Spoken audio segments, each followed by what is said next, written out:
In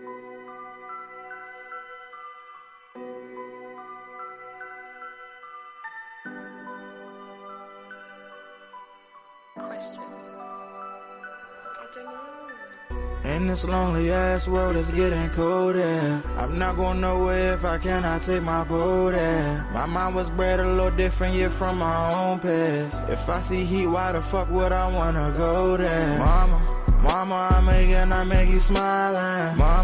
Mama, your little nigga came from wildin'. Mama, always got in trouble, I was shouted. Mama, now I'm staring at shit. Mama, I'm the pilot. Mama, if I want something, I'ma go get it. Mama, swim with the sharks, piranhas, and fishes. Mama, it's so hard down here, God is my witness. Mama, I know where I'm going. Mama, I'm a fan. It's hard not knowing who is really gonna be there for me. I wish you could be here to see me the day I start touring. Shit be on my mind every second when I'm not recording. I'm waking up conversating with the Lord every morning. I mistakenly took the wrong path, I had to rewind. I fumbled trying to move too fast, I had to keep trying. Growing up, I got in trouble, told myself to keep lying. So much stress be building up, swear I be needing me time.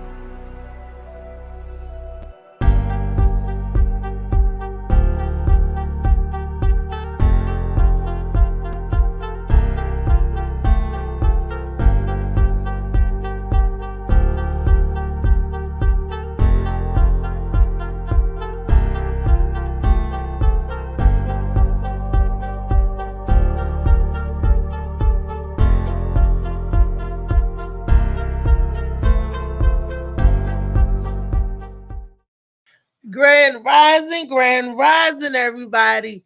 Happy Juneteenth to you all. This is just not Juneteenth, it's also our weekly Wellness Wednesday edition. Yay! But before I get started into the show, I would be remiss if I didn't mention this fabulous, awesome book in celebration of Juneteenth. You better go and get you one. But honestly, in celebration of Juneteenth, we have this book, Shades of Blue by A.M. Morning. And also, where's my Molly Mall Sea Moss? Molly Mall Sea Moss. This is a lemonade container. For a limited time, you get the low price of 20% off when you buy both together. We're going to give you 20% off. How does that sound? Woo, yeah. If you buy a book and get an order of Molly Mall Sea Moss, 20% off your total purchase. That's awesome, right? I think it's awesome because this is a great book, lovely book, and Molly Mall Sea Moss is a great product. Sea moss, if y'all don't know, do your research and vet yourself on it.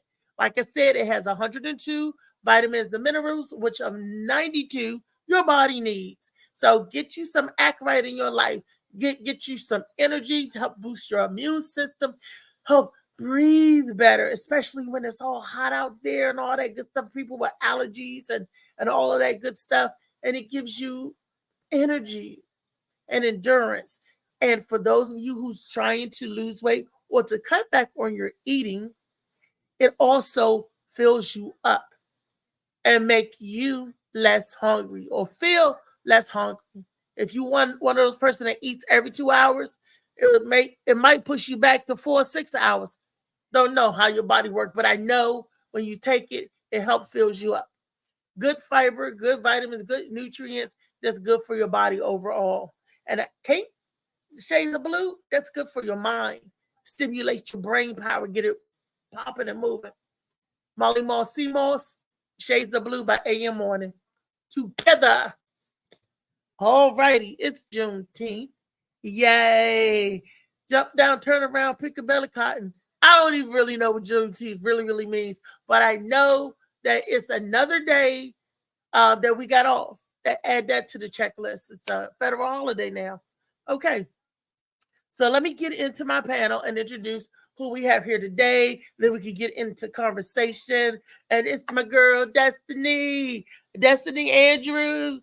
Mr. Andrews. She has been hanging and slanging and banging in there with us on the Morning Mac show. She also hosts her very own show called Better Than Bored podcast. Better than being bored. Yes, ma'am.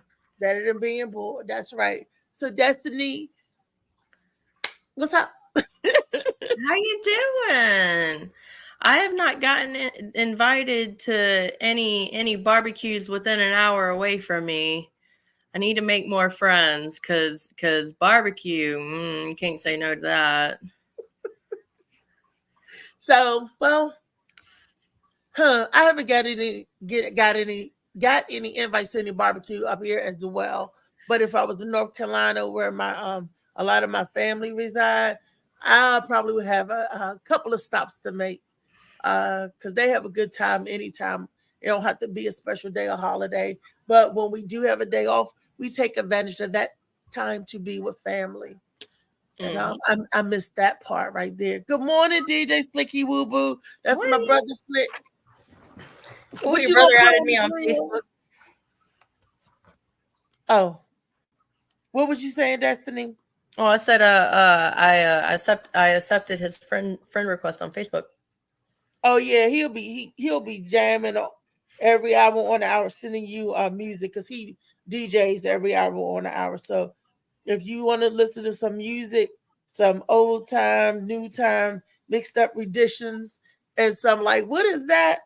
Yeah, you check him out. Check him out. I'm always up for new music.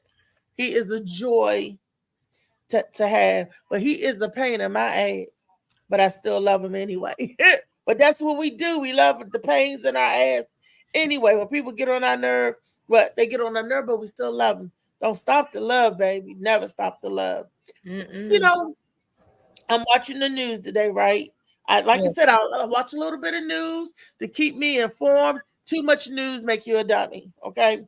Yes, now they were showing today the airmen, the black airmen that fought in the war and all that stuff. They were giving them a celebration today, and I'm thinking of, what does Juneteenth have anything to do with the air people, the war people? Because to me, our black airmen and air fighter and military should be celebrated on Memorial Day and Veterans Day. That doesn't even jive with Juneteenth, and I was just trying to figure out what was the significance of that. That's just another way of showing these people what publicity and all of that. But here's the real gotcha. A lot of these people are in have aged in nursing homes and living. They don't get the real reward that they deserve. You know, a lot of them are on limited income, budgeted income, and all of that. So instead of them giving rewards and parades, wouldn't it behoove the people to take all of that money that they would throw into that and give the money to these men so they could live better?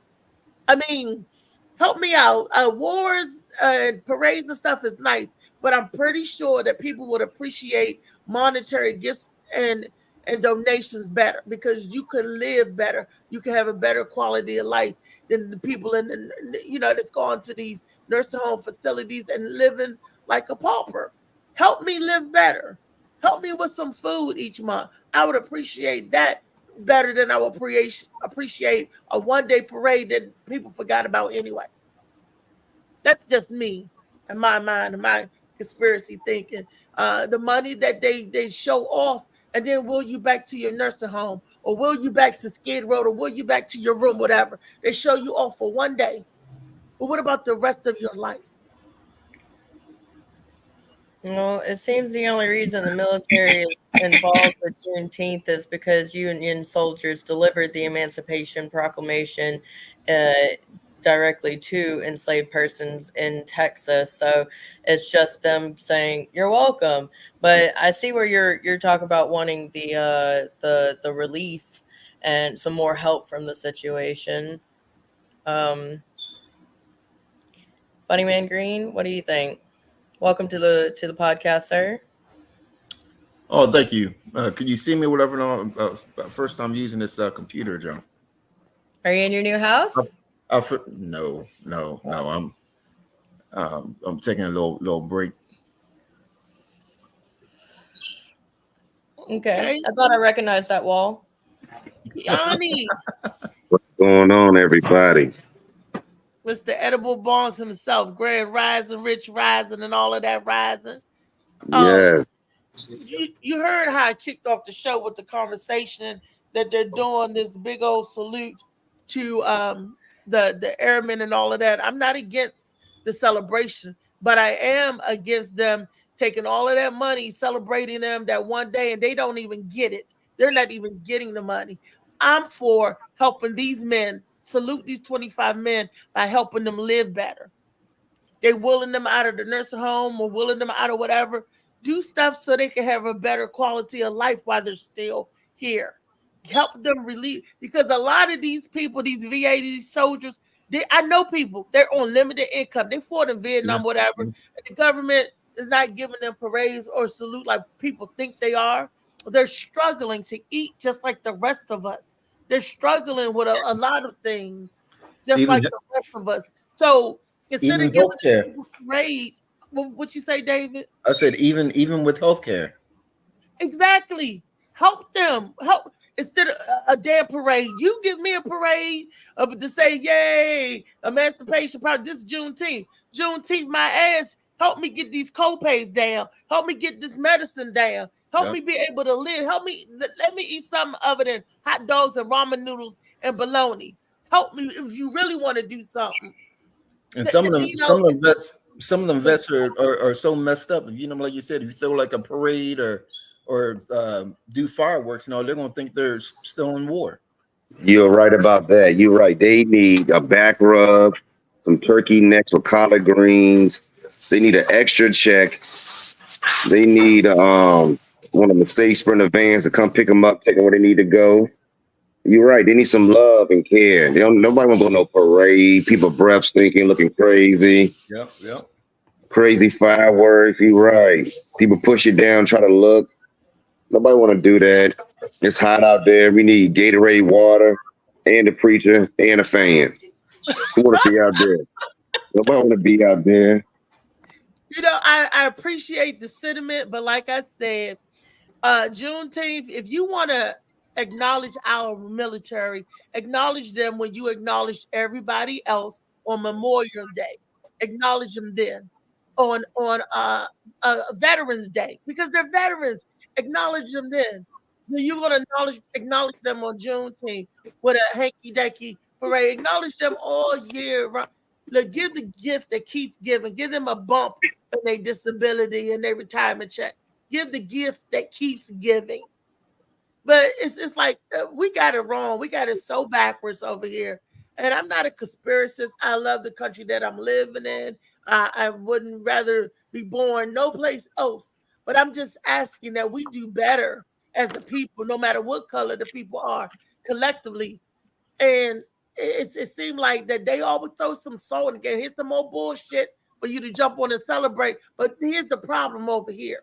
The problem that the people can't eat, people can't live, rent's too high, can't afford their medicine, can't afford to go to the doctor and healthcare to get what they need to thrive as a people. Right, car prices are crazy right now. Used car, they want $30,000 for a used car. Used car, huh? Make that make sense. Yep. Good morning, Allie. Hey, send your sister the link. She's supposed to be coming on today because it's Wellness Wednesday. I gotta send her the link to come on. And it's just, to me, it's just crazy. And then we lost in other breaking news. We lost an icon. Y'all know who we lost, right?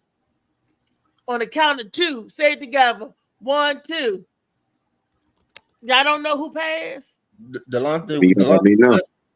Hank Williams. I mean, our baseball player. Hank Aaron? Yeah. I didn't know that. Yeah, I didn't know that. That's the right one. Hank Aaron. They call him the Hammer. He was the baseball player. What you say, Destiny? Well, I said because, I may not have been fully caught up on him, but I know my father has all of the baseball cards that was Hank Aaron Jr. Wait a minute, your father that don't like black people have Hank Aaron baseball cards? He was very into collecting sports cards. But down here we had, for the longest time, it was the Bay Bears was our local baseball team, and they performed at the Hank Aaron Stadium. And the Hank Aaron Stadium is still there, but it's no longer used for football or for baseball games. It's more used for like Renaissance fairs and stuff like that. So they took away our Bay Bears, and we still have Hank Aaron, and we also have a very lovely. It's like a sign, but it's a plaque. It's very large downtown Mobile that has Hank Aaron on it. So I see his name and face often. Can you Google for me, Destiny, his birth date? Yes, ma'am. Althea. Yes, sir. Destiny said her dad collected all the cards, but he separated them. It was like the white one. I did not say that. You know, like all the cards, but segregated folders. It was whites and colors only. I hope he didn't do that. Now, Destiny ragging on your dad. All righty. We're just playing with you. Hold on. So, like, Hank Aaron Jr. still alive, which I searched after because this says Hank Aaron himself, he was born February of 1934, and it says he died in January 22nd of 2021. Okay, then it's another way. Then hold on, who just passed? Wait a minute, I gotta go. Willie Mays. Willie Mays. Oh, Willie Mays. Marley on point. Willie Mays. Thank you. Willie Mays. Wow, I didn't know that. That's crazy. Yeah, Willie Mays. Willie Mays was born in 34. May 6th of 1931 through June 18th of 2024. 36. Wow, that's the he one was that amazing. Woo, thank y'all for that correction, because I kept saying, wait a minute. I knew I was off, but then I felt like I was like somebody black famous. Willie Mays. Yeah, he was also a baseball player. Yeah, I was over here like, I feel like I've already mourned Hank Aaron. Hold on. And then you said that, and I'm like looking it up. But yeah, okay. Willie Mays. Yep. Giant, great. Willie Mays. And that's something, because that was in my grandma and then at age 93. Yep, that's a beautiful life. 93. Yeah. 93. That's a blessing. That is a blessing. So we got the Tuskegee Airmen, the 25 people that are giving a parade for. Then we got the morning or the I'm not going to say morning, because he had Willie Mays had a great life. I hope he had a great life. I hope a lot of these stars and celebrities, a lot of these black entertainers that we think should be like celebrity status, have money, die very poor and alone. I mean, it's like no way that this person should be dead and they're broke. All the contributing that they did in entertainment and the sports or whatever. But a lot of our black celebrities, the people we look up to, have gone that way because they didn't understand the contracts. They didn't understand what their bookkeeping was doing, and people just robbed the line. Yep. And it's very, very unfortunate. But it's like, wow. Yeah. But that's not even back then. Like even now, like people don't understand. People don't understand contracts or stuff like that. No, like I used to be friends with somebody at the time that played for the Redskins, and he was like, "Hey, people think I'm making all this money, or whatever." No, he was like, my first 2 years playing for the team, I was driving my mom's car or whatever like that. No, because you pay all these taxes and everything. Like every team that you play, you have to pay tax to them. If you play in Dallas, you got to pay Texas tax. If you play in the Bengals, you got to pay Cincinnati tax. And you know what I mean? Wait a minute. What is Texas tax and Cincinnati tax? What is that? I mean, shouldn't the team be paying the tax? Why are you as an individual paying tax? That's if you get given money from another, like if you go perform, if you say, oh, well, I'm going to go perform in Wisconsin, and they pay you, then you have to pay taxes in Wisconsin for what they paid you if it's over, I think, $500, something like that. Yeah, something like that. So like if you work in another state, my co-host Bo, he works in Mississippi, but he lives in Alabama. He has to pay double taxes on what he makes. That's why you see a lot of these NFL players, you know what I mean, that was big but not as big or whatever like that. No, and they've retired, you know what I mean, you're seeing stories of them robbing banks and different things like that, whatever, no, because you know what I mean, contracts ain't. And not only that, but you can have a big contract, but there's like you know what I mean, you don't get the money unless you make the Pro Bowl, unless this. So, you know what I mean, like there's a whole lot of things to a contract. A whole lot. You ain't never lied. A lot of rigmarole. It's always something. They figure out how to get their hands back on everything. It seems like. Yeah, as the fan, we look and be like, oh, he's making bank or whatever like that. No, but in reality, you know what I mean, they're better off than us, but they're not, you know what I mean, what we think they're making. Wow. Oh, wow. That's really something, an eye opener, because just imagine, guys, right. That's going to be the same once we reach our bag, once we get the pinnacle of our success. So if I live in Maryland, I'm still going to pay Vegas tax. They're going to tax my check in Vegas and, and in Maryland. You know what? Something, it makes sense, because when I was working in D.C., I worked in D.C. and they had their own tax in D.C., and Maryland does too. You have to pay your state tax and all of that. Yep. But that's so they take it out before we even see it. It's like they take 28% of your check gone right off the top before you even see it. And that's not to mention when you start paying into your health insurance or your 401k. This kind of stuff comes off the bat. So we don't get what we earn. We only get a percentage of what we earn. Yeah, that's true. Like, I work for $100. I want $100. No, you work for $100 and you get $67.50.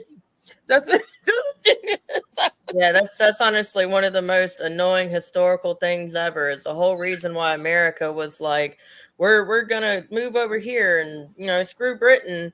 Was A, they didn't want to pay taxes anymore, and B, Britain was trying to take their cannons away. Wow, the same as guns. Call Carter. Hey, Call. What he say? These tax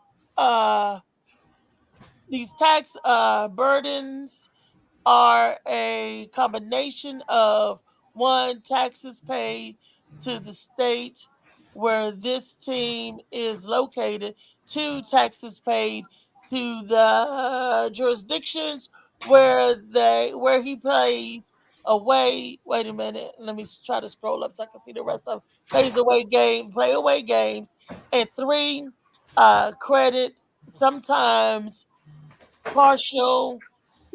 Sometimes partial, designed to avoid double taxation. He said double taxation twice. And then sorry, it was on my telly and I was reading it. It's back. I'm at the capital D with double taxation. Wow. You can continue if you like. Happy Juneteenth, y'all. That's the way it is.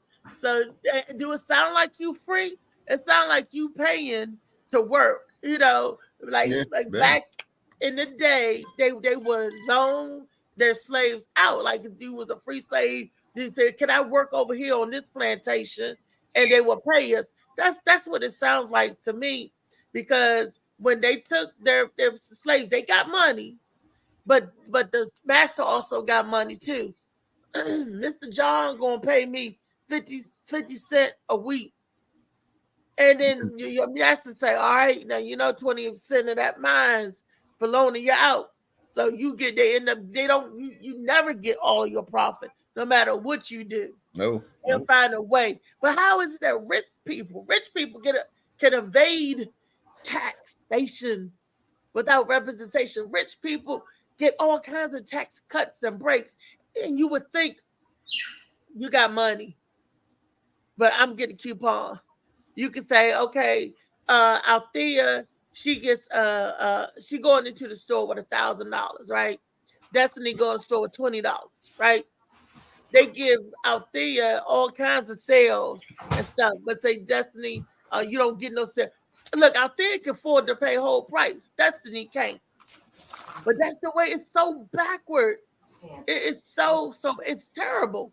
And then the government comes after who? The poor people. Yeah. If you're not rich, you poor. So ain't no mediocre, ain't no in between anymore. There's going to be two classes of people. I keep saying it. It's coming. Y'all don't believe me. Rich and poor. And then the third type is going to be the machine. You're going to be a machine. You're going to be rich or you're going to be poor. That's what I see in the future. That's just me rattling on. That's my opinion. And it's my opinion solely. It doesn't reflect the opinions or commentary or of Destiny, Brenda, David, or Kiani. It's just my opinion and the way I see things. And if you agree, you agree. If you don't, hey, you just don't. But this is me. So. At least they have to pay whatever the hell it is that they have to pay, whether it's a small amount or what. Otherwise, the actor whose name is Wesley Snipes. Wesley Snipes would have been locked up for tax evasion. I would have had a really good Blade 4, but I didn't even watch that one. There was the Blade 4? Yeah, because he was Blade. He was the gorgeous man for Blade, and he was 1, 2, 3, which had Ryan Reynolds as Ryan Reynolds, and Jessica Alba as well in that one. And then he got locked up for tax evasion, and they tried to replace him with the feller that was more filled in. He was thicker, and they had a Blade 4. Where was that? I know exactly. They were like, it doesn't have Wesley Snipes. I'm not watching this. But I didn't even know there was a Blade 4. I'm still stuck with that. Because I like the Blade franchise.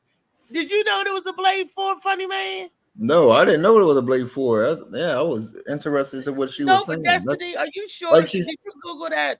Because I want to see where Blade. No, I didn't Google that. I'm over here still reading about Billy Mays. He was an overall incredible, inspirational individual. Yeah.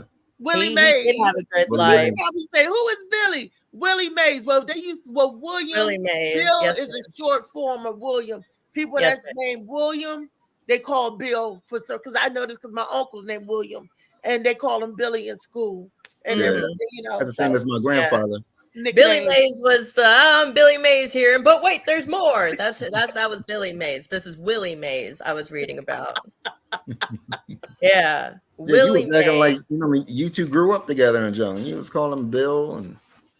Well, look, at least it's better to say Hank Aaron. I was like, because I said William Aaron. I'm like, no, Willie something. My mind was the clicking, connecting right. And forgive me. He was awesome. He was born in Westfield, Alabama. He was raised by his father. His mother dipped on him. His father introduced him to baseball. He went on to play in the Negro League is what it was called. And he was such a damn badass that they were like, yo, come over here and play for us. And he started doing that. He was such an awesome player, so damn great that he's considered number 2 African American in baseball, only behind it said number 2 in baseball, only behind Babe Ruth. Yep, Babe Ruth. He broke up fights during games. He eventually became a manager over a football team. I scrolled all the way up when I was all the way down. He met Queen Elizabeth II. He was a huge inspiration for many African Americans to play sports and challenge their dreams. And it seems he lived a beautiful, positive life for other people, and used his progress not as like, oh, I'm Big Billy Badass, but he used it to help people find their own goals and chase their own dreams. And this is beautiful. Yeah, it was. He did a lot, contributing into the world and help getting segregated, because the Negro Leagues was because we wasn't allowed to play in the major leagues where had white people. So they were segregated. White people over here, Negroes over here. Then they found out that these Negroes were awesome, awesome athletes. And that, wow, they was whooping butt. So they was like, if you come on our team, then we can whoop the butts of the other teams. So that's why segregation. 660 home run hits in his career. That's 339 stolen bases. Runs batted in 1,909. His batting average was a .301, which is good. He had 3,293 hits. I mean, he was awesome. Slinky said that you're boring him. We'll be back. He'll be back. But he was awesome, and that also started in the Negro League. And they saw that he was so great. That's what helped end segregation in a lot of sports. So that's just look, Juneteenth. Always get y'all try to get some educate on something some way, but it's Wellness Wednesday. And Kiani, David, Destiny, I know old time remedies that what did your grandmother or your great grandmother used to use back in the day to help with ills and wills that we have today? You know of any? Can you think of any? Alcohol. Whiskey. Yep, alcohol. I want to sell, but I charge $43,000 per consultation. Oh. That's a fair price. But what else did they do with alcohol? I mean, what was alcohol curing? Well, if you had a toothache, if you was teething or whatever, you know what I mean. You know what I mean. My grand Canadian Mist on the gum on the gums and stuff. Yep. Canadian Mist. That's the whiskey on the gums. And then wonder why the whole family was alcoholics. Yeah. I remember my daughter teething and my dad going, just give her a little whiskey. Just give her. I'm like, what the fuck is wrong with you? Yep. But he's not wrong. If you have a toothache as an adult, you're not supposed to use brown alcohols. You're supposed to use clear alcohols because the browns have sugar in them. And if you have a toothache, you take like the tiniest little of vodka or something clear and gargle it right there on your tooth, and it numbs it for a good hour or so, maybe more. That's because you're drunk. No, I ain't getting drunk off of a. Shoot. I mean, I can understand now, but I'm talking about if you're a baby and whatever like that, and you rubbing gums. Yeah, you they gave him teething, and that's why a lot of kids, that's not good. We all know that whiskey and alcohol kill brain cells, so that ain't good for a baby. That is not good for a baby. They tell you when you're breastfeeding, don't even drink. So let alone, but they went all off the grid when it comes to that. I'm talking about like other methods. Like for instance, I'm gonna give you for instance, to get a fever, you guys know what to do to break a fever. There's an old wives' tale that say that you cut an onion, put an onion in the sock. In your sock. You heard of that? Sock. Yep. You heard of that? Actually, yeah. And that actually works, because if you take off the sock, you'll see the onions all black and everything. They said that's supposed to be like whatever disease toxins. Or whatever. No, it's toxins. Toxins. Yeah. Your body releases toxins through the top of your head, the palms of your hands, and primarily your feet. Yeah. So maybe the onion like forces the toxins out or something. Like, I still use that. I still do that. You be putting onions in your sock. Yep. I hope to break a fever. Yep. I go sit in the sun. It sucks, but my mother told me growing up, you have to sweat the sick out, and that just stuck with me. So, like for example, the last time my daughter got really, really sick, it was December 2019. They were like, oh, she's got some kind of flu. We don't know what kind of flu, but treat it like the flu, and if it gets worse, let us know. So I'm pretty sure she and I both got COVID. I took her to the doctor. I didn't take myself, but she and I, even though she was burning up, I'm like, baby, you got to stay warm. And I gave her pause moments where I let her go without the blanket, but I stayed snuggled up to my baby right then. I'm like, if you're not going to use the blanket warmth, you need my body warmth. You have to sweat the sick out. And that's just how I was raised. Wow. Stepdaddy Lee, good morning. Good morning. Wow. You sweat the stick out in the sun. Kiani. Yes. What have you heard of? Destiny sweating the stick out. David cutting onions, putting it in the sock. What you heard? Castor oil. Castor oil. That every little kid had to take that, especially if you ate too much crap. That iodine. You have to rub it on your stomach. Oh, they was drinking it. They was made to drink it. Yeah, that too. Yeah, you put drink a capful and rub it on your stomach, on your feet, your neck, your back. Some medicine go down. I know my mom used to mix sulfur-8 and castor oil to try to make my sister's hair grow, to stimulate hair growth. Wow. But I know a remedy that my grandparents talked about, and because they changed what kerosene is, you can't do it nowadays. To stop a cough, they would take a sugar cube. We don't even use sugar cubes.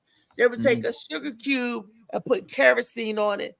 And that kerosene, and they would take it as a remedy for the coughs and stuff like that. When you have a really bad, you congested, or you have some type of upper respiratory infection, kerosene. You wouldn't dare take kerosene nowadays, now would you? Right. Take kerosene nowadays, now would you?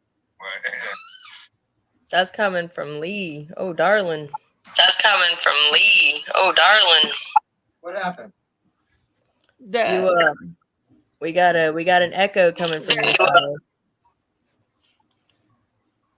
Hello? Yeah, it's gone. She muted it. It's gone. And Reese, I remember my grandfather would always use iodine. To clean wounds, or clean wounds. Women used to douche with iodine. They used to call that a medicated douche. They used to put that with a little bit of iodine in. I'm like, what the hell is? We also had cocaine and tampons. Imagine putting cocaine up your lady bit. Cocaine and tampons. Yeah, the initial tampon had cocaine in it because it helped with the pain. What tampons had cocaine in it? It wasn't OB Tampax. What tampons? I would know cocaine. Destiny is joking. That was on a historical thing that I share. She shares historical facts that are like off the wall and crazy, and I love it. Let's see. That's when she was smuggling cocaine and put it up in the snatch. I was thinking the same thing. Never heard that. She's right. She's right. In the countries over there in Peru, Bolivia, everywhere. Yeah, that's what they do. They put it in the tea. They take the leaves and put it in the tea. And if you're sick, it basically gonna sweat, and it's gonna come on. Everything comes out. So they give people cocaine. So wow. Yeah. They won't even give you ain't gonna get no Medicaid, no Tylenol 3 at the hospital now. They ain't give you nothing. You have a whatever. They're the painkillers, they won't give it to you. But back then they was giving it, putting it in tampons, putting it in tea. They was giving it to you like 95 going off or so. Damn. Those I know some junkies missing that. Could you imagine men and women using tampons? There are so many nervous things up in that yonder. It's different with the leaves. The leaves and making is two different things because basically all they're taking is, basically like a kneecap size and stretching it, but so the leaves are pure, it is not mixed with anything, mixed with ethanol or the rest of the the chemicals to make it. So it makes you get the pure stuff. So it just basically numbs you and just heals you. Yep, Coca-Cola. Wow. That's a big difference, yeah. So you ain't looking like Pookie. Mm-hmm. You ain't gonna have a white chap lip. Yeah, you ain't get all that extra. So you get the real process before the process. Wow, this is interesting to me. Can anybody think, Lee? Can you think of a old time remedy that we used back in the day? It's Wellness Wednesday, Juneteenth. What did the slaves use to survive back then when they didn't have the money to go see the doctor? What survival tips did the Poe use back in the day? Lee? I'm gonna give the name of the leaf. Yeah, I'm here. Can you hear me now? Yes, yeah, ma'am. Yeah. I can't remember the leaf that they used back then, but they used to go to the creek and wash with that leaf, and it kept the body soft and smooth, and it was a detoxing that you just poop it out. Many times they put me in that tin tub. My great grandfather put me in that tin tub and washed me with that leaf. Never had a problem. There is the leaf that they use in soap properties. I've seen it too. I can't think of the name. So with the like aloe vera, no, not aloe vera leaf. You thinking about aloe vera, but it was another one that they used back in the day. So if anybody, Coca-Cola was additionally a cough syrup. Was actually a cough syrup. He said in the one before, he said Coke was actually in Coca-Cola. Yeah, because they used to call that a cocaine cola. Back in the day, they were like, "Can I get big for headaches and stuff?"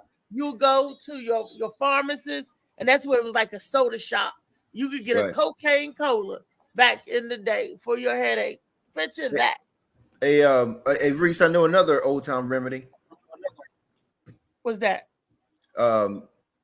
Instead of going to mental doctors and stuff and all, they gave ass whoopings. For ADD, if you had ADD, you got ASS. You got exactly. Because there wasn't no child abuse or anything like that. If you sat in the house and say that you was bored or depressed, first thing they tell you, go outside. Go outside. You're like, I'm bored. Go outside. Walk it off. I'm depressed. You don't know what depressed is. Go outside. I'm being bullied. Go outside. If you say you're hungry, go to sleep. You sitting there dreaming about food and junk. If you anything, go to sleep. Go to sleep. You know what was so messed up? We would go out and play and we would get a concussion and they tell you what, go lay down. Now they tell you do not let them fall asleep because they can easily slip into a coma. But back then, that was your remedy. Go to bed. Go to sleep. Go to bed. Yep. Could you imagine that? Like I said, when I was a kid, I had seafood allergies. They didn't even know that that's what was making me sick. I would be hungry. I'm like, well, I'm hungry too. Go to sleep. You done broke out. You sick. You broke out. You thought up. And I'm like, well, I'm hungry. Go lay down. Put your rag on your face. And then they make you put a rag on your face. Why? I don't know. Make it so you go to sleep faster. I don't know. It works for me. If I'm feeling real sick, I'll use 3 rags. I have one on my head, one on my throat, and one on my abdomen. I don't know. It helps my body cool down. It helps regulate my heat. So with cold rag or hot rag? Cold rag. As cold as you can possibly get it. I was not feeling well a couple weeks ago. I wet the rag and the water wasn't too cold. I just put it on top of my AC unit for a little bit. And it got real cold, and I felt a whole lot better. The ice packs really work, cooling it down, and also in the back of your neck. Put a rag or on like the back of the the pack neck. of peas. They're not just for swollen eyes. Yeah, that's true. That is so. So the ice, the coldness we used to put on our bodies. My grandmother told me a story. Destiny, you can Google it real quick. Sheep shit. They had sheep shit tea back when yeah, and my great grandmother told a story too. She said back when everybody was getting I want to say when they had the smallpox, because it wasn't the chicken pox. It was like the smallpox. Everybody they was dying from. A lot of people was dying. They found out that they took sheep dung, sheep poop, sheep dung, sheep whatever, and they made a tea out of it. Who was the first person to come up with that? You know what I mean? Like, I don't know, but back in the day, you had to work with what you had. I mean, a lot before of our ancestors that came. But I'm saying for somebody to come with that concept. I mean, I know it was a genius idea, but I mean, like, you know what I mean? You Like, buy sheep manure tea bags on Amazon.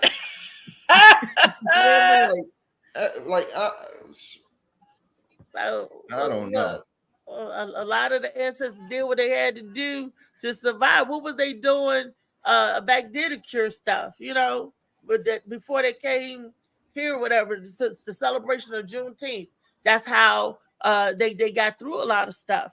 When my grandmother told me that they had, like, if you fell and gashed your head, my cousin Marlene is 88 now. Marlene, wait a minute, if my grandmother be 90, Marlene would be 83 because my grandmother's just 7 years older than Marlene.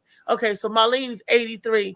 And she said that she was playing in the barn, fell and got a gash in her head. She said that her grandmother, which was my great-great-grandmother, grabbed the cobwebs, rolled it up like this, and put it on the wound to stop the bleeding, to help the coagulation part. A silk spider web, y'all. Spider webs is in the court. It was a spider web in the barn, and she used it to stop the bleeding.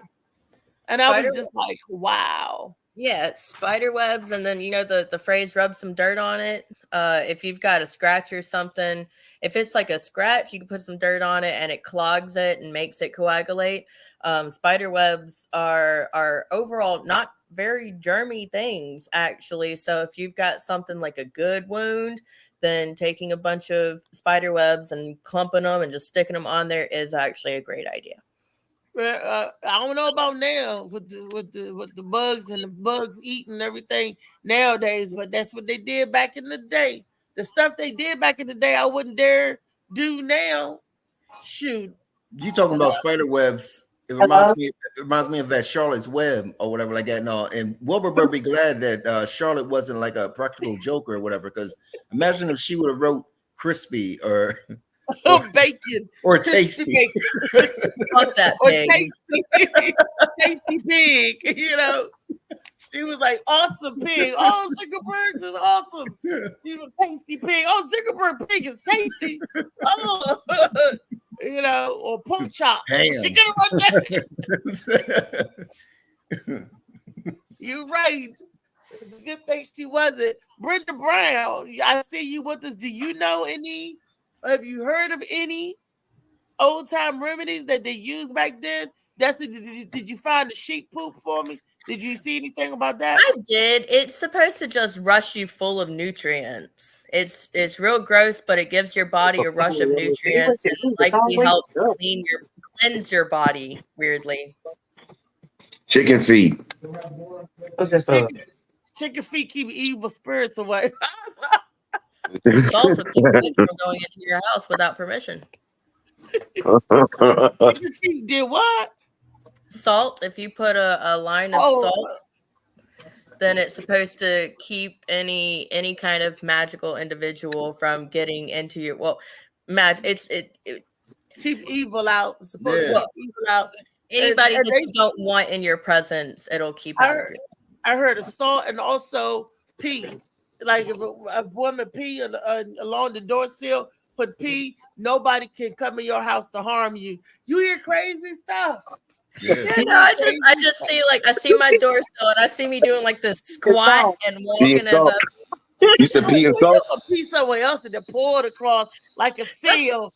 My brain didn't see that first. You said if they pee on it or they get something, and so you started with the. So like now I see pee in a jar and do like that, but initially I saw a crab walk. He's squatting. What are you doing? What they might have do it like that too, and no woman gonna cross my threshold to do me no harm. I'm peeing in all the corners of the cracks of the house. Also, way back in the day, if they thought you was like possessed or something like that, no, they would crack open your skull or whatever. Because they felt the demon or whatever, no, would escape through your skull or something. Molly said before Band-Aid, ginger ale, I still ginger ale. Yep. Ginger ale. Everybody drinks ginger ale. Upset stomach, pregnant woman, crackers and ginger ale. Crackers is old time remedy for unleavened bread was an old time remedy for nauseous. Molly said before Band-Aids, they had cotton balls with cotton strips too. Cotton, Kenny Sis and ginger ale. Johnson's & Johnson's 1920. I know that's right, Molly. Good morning, y'all. Morning. Real quick, they tell you if you get stung by a jellyfish to pee on it. Yep, I heard of that. So Destiny, you could pee on somebody. They got a jellyfish stung. Squad said, "Let me pee on it." Are they paying me to save their life? You don't have to wait for a job, but that's just good to know that if you are ever on, because on the beach or whatever, and get stung, somebody gets stung by a jellyfish. Because I hear that it's crucial. Yeah. Just pull the bathing suit to the side and say, "Look, I got the remedy." They said R. Kelly used to be at beaches just loaded and just ready. Anybody got jellyfish? You got, instead of catfish, you got jellyfish. For an earache, take a cotton ball and put alcohol in it and put it in your ear. No, I got 3 remedies for the earache. My grandmother used to heat. Last one is to Kenneth Wright. I got some edible bong products. Kenneth Wright. Wait a minute, what's the last one, Brenda? If you have the worms in your stomach, if you have worms, what is it? Well, no, wait a minute. It's something with a worm. I think you either put it in your ear or you swallow it or you do something with the worm. And it's that's tequila. You thinking of tequila when you drink the tequila worm? Yes. Don't mess around with them worms, y'all. No, you don't want to. I know if your dog has stomach worms, then a way to make them quickly get rid of the majority of it is you have to force feed them tobacco. Chewing tobacco works quicker because it's grosser. You force feed it to them and wait a little bit, and they poo and they throw up. Keep them outside because they just let it all out. But whenever they're done, their system is overall clear. And if you're worried, oh, what if my dog has heartworms? Then just put a little bit of garlic in their food. Destiny, we're not worried about dogs. This is Wellness Wednesday. Humans, got worms. It's the tapeworm. If you want to lose weight, they used to to put the tapeworms in you. There you go. And then also, like, if you had some kind of abrasion on your skin, they would put worms on your skin. They still do that to this day. That's called maggot therapy. If you got a wound, that's to eat the dead skin off. That's they, a lot of times they put it in people's wounds. And George Washington, because they only eat the dead skin. Yeah. I contributed to Wellness Wednesday. Yeah.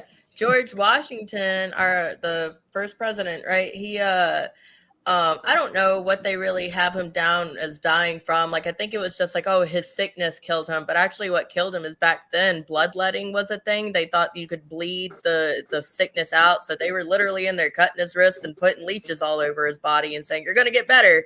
And then he died. Who's that? That's George Washington. Oh, George Washington. Oh. Yeah. So sure, he was sick. And when he died, he was still sick. But I'm pretty damn sure what killed him was all the bloodletting. Yeah, didn't he have like wooden teeth and all that mess? That's a one of those historical rumors. Well, I know for a fact that putting sweet oil or baby oil, they would heat it up on the stove.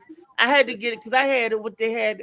I had Quincy's, by the way. I always had somebody gland problem with my ear. And George Washington had Quincy's too, by the way. But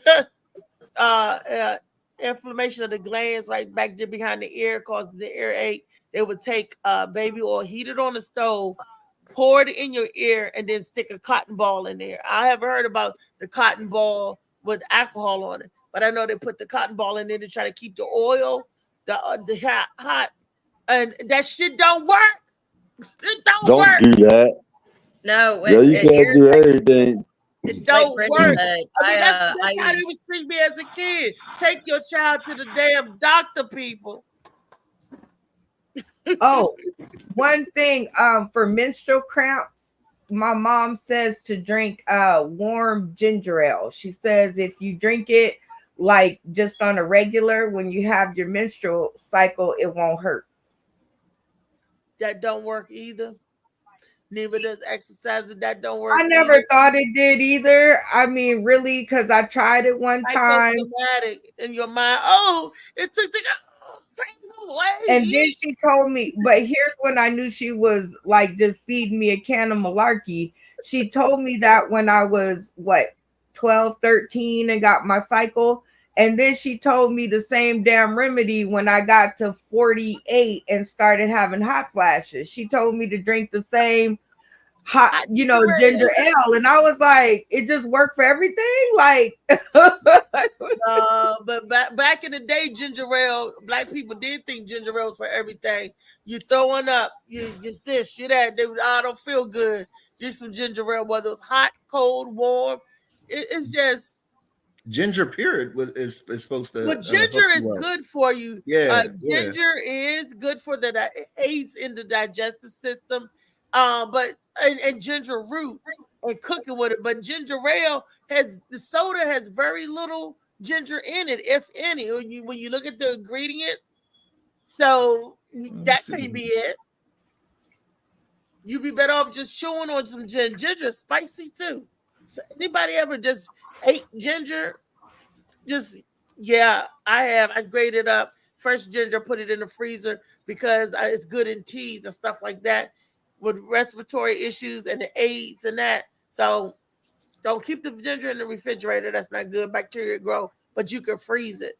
And I just take it a shredder, like you shred cabbage, and shred off my ginger ale and boil it right there in my tea or whatever I'm using. Fresh ginger is awesome.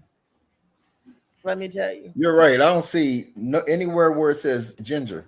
I see carbonated water, high fructose, corn syrup, natural flavor, citric acid, potassium, and caramel color.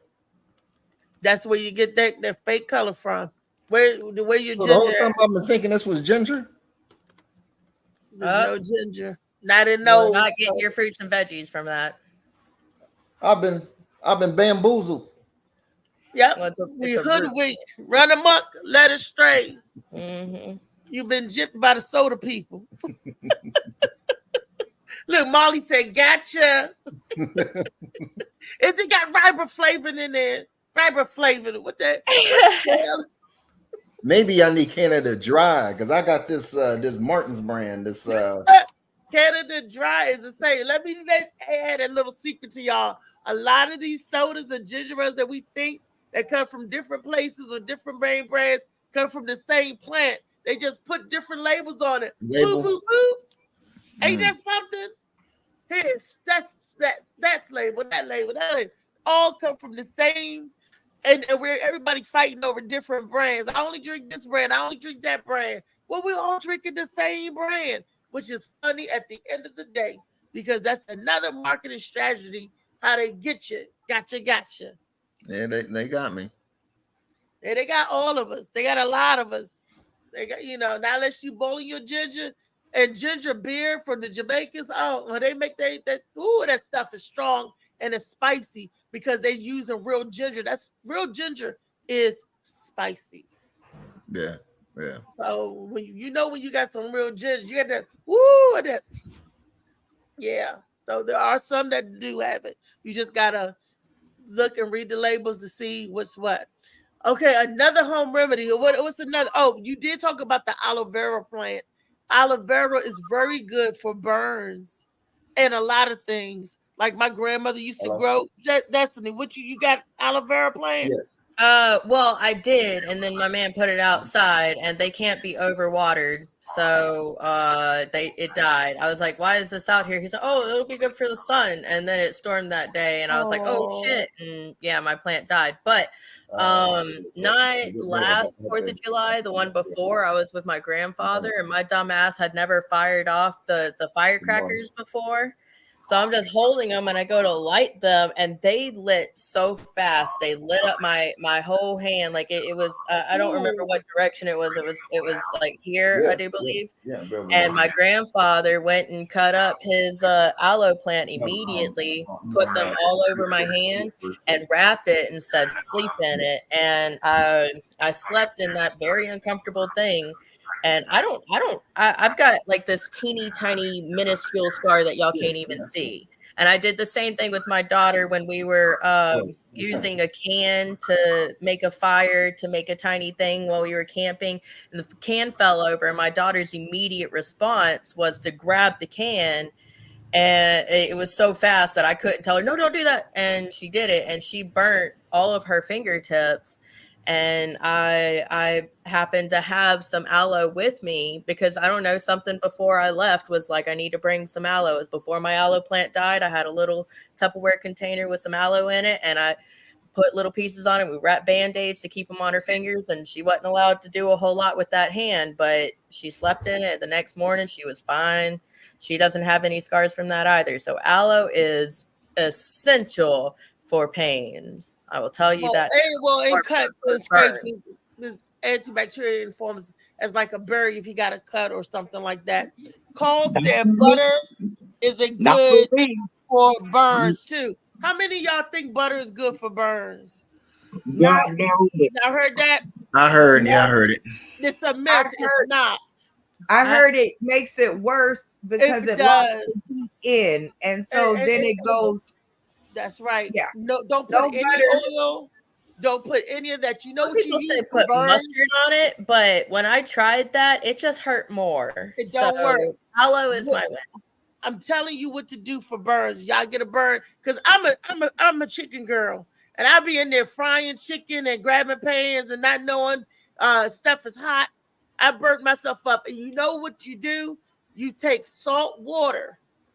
Put your hand in, I get cold salt water, and for some reason that salt takes the stinging out of you, and it is true.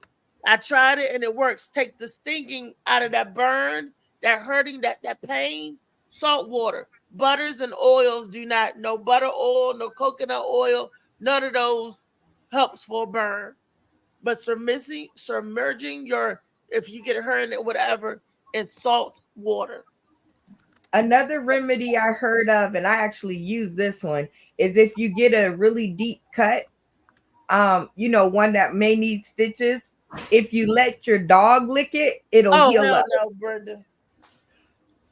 Listen, okay, so story, I'll try to make it fast. When I was about, I would say 11 or so, somebody broke in our house. And we came back from walking the dog and somebody was in our house. So after all is said and done, the police had to break the window to get the perpetrator out because he locked himself in our house when we called the police and everything. So once they broke the window, he came out. I had to go to the bathroom. So my mom was like, go ahead and go. So I went in the house and went to the bathroom. And when I came out, I closed the door behind me, not knowing that the bottom lock was locked. So I locked us out the house. So my mom made me go in through the broken window, in which I cut myself. I cut my leg. And the paramedics that came, they said, well, we can take her to the hospital and it'll cost, this much to get stitches. It's going to leave a really horrible mark on her leg, or you can let the dog lick it. And the enzymes on the dog's tongue will heal the flesh. I'll call you out. And a dog's mouth, by the way, is cleaner than a human's. Okay, that part throws me because I've seen my dogs lick their own dick and anuses.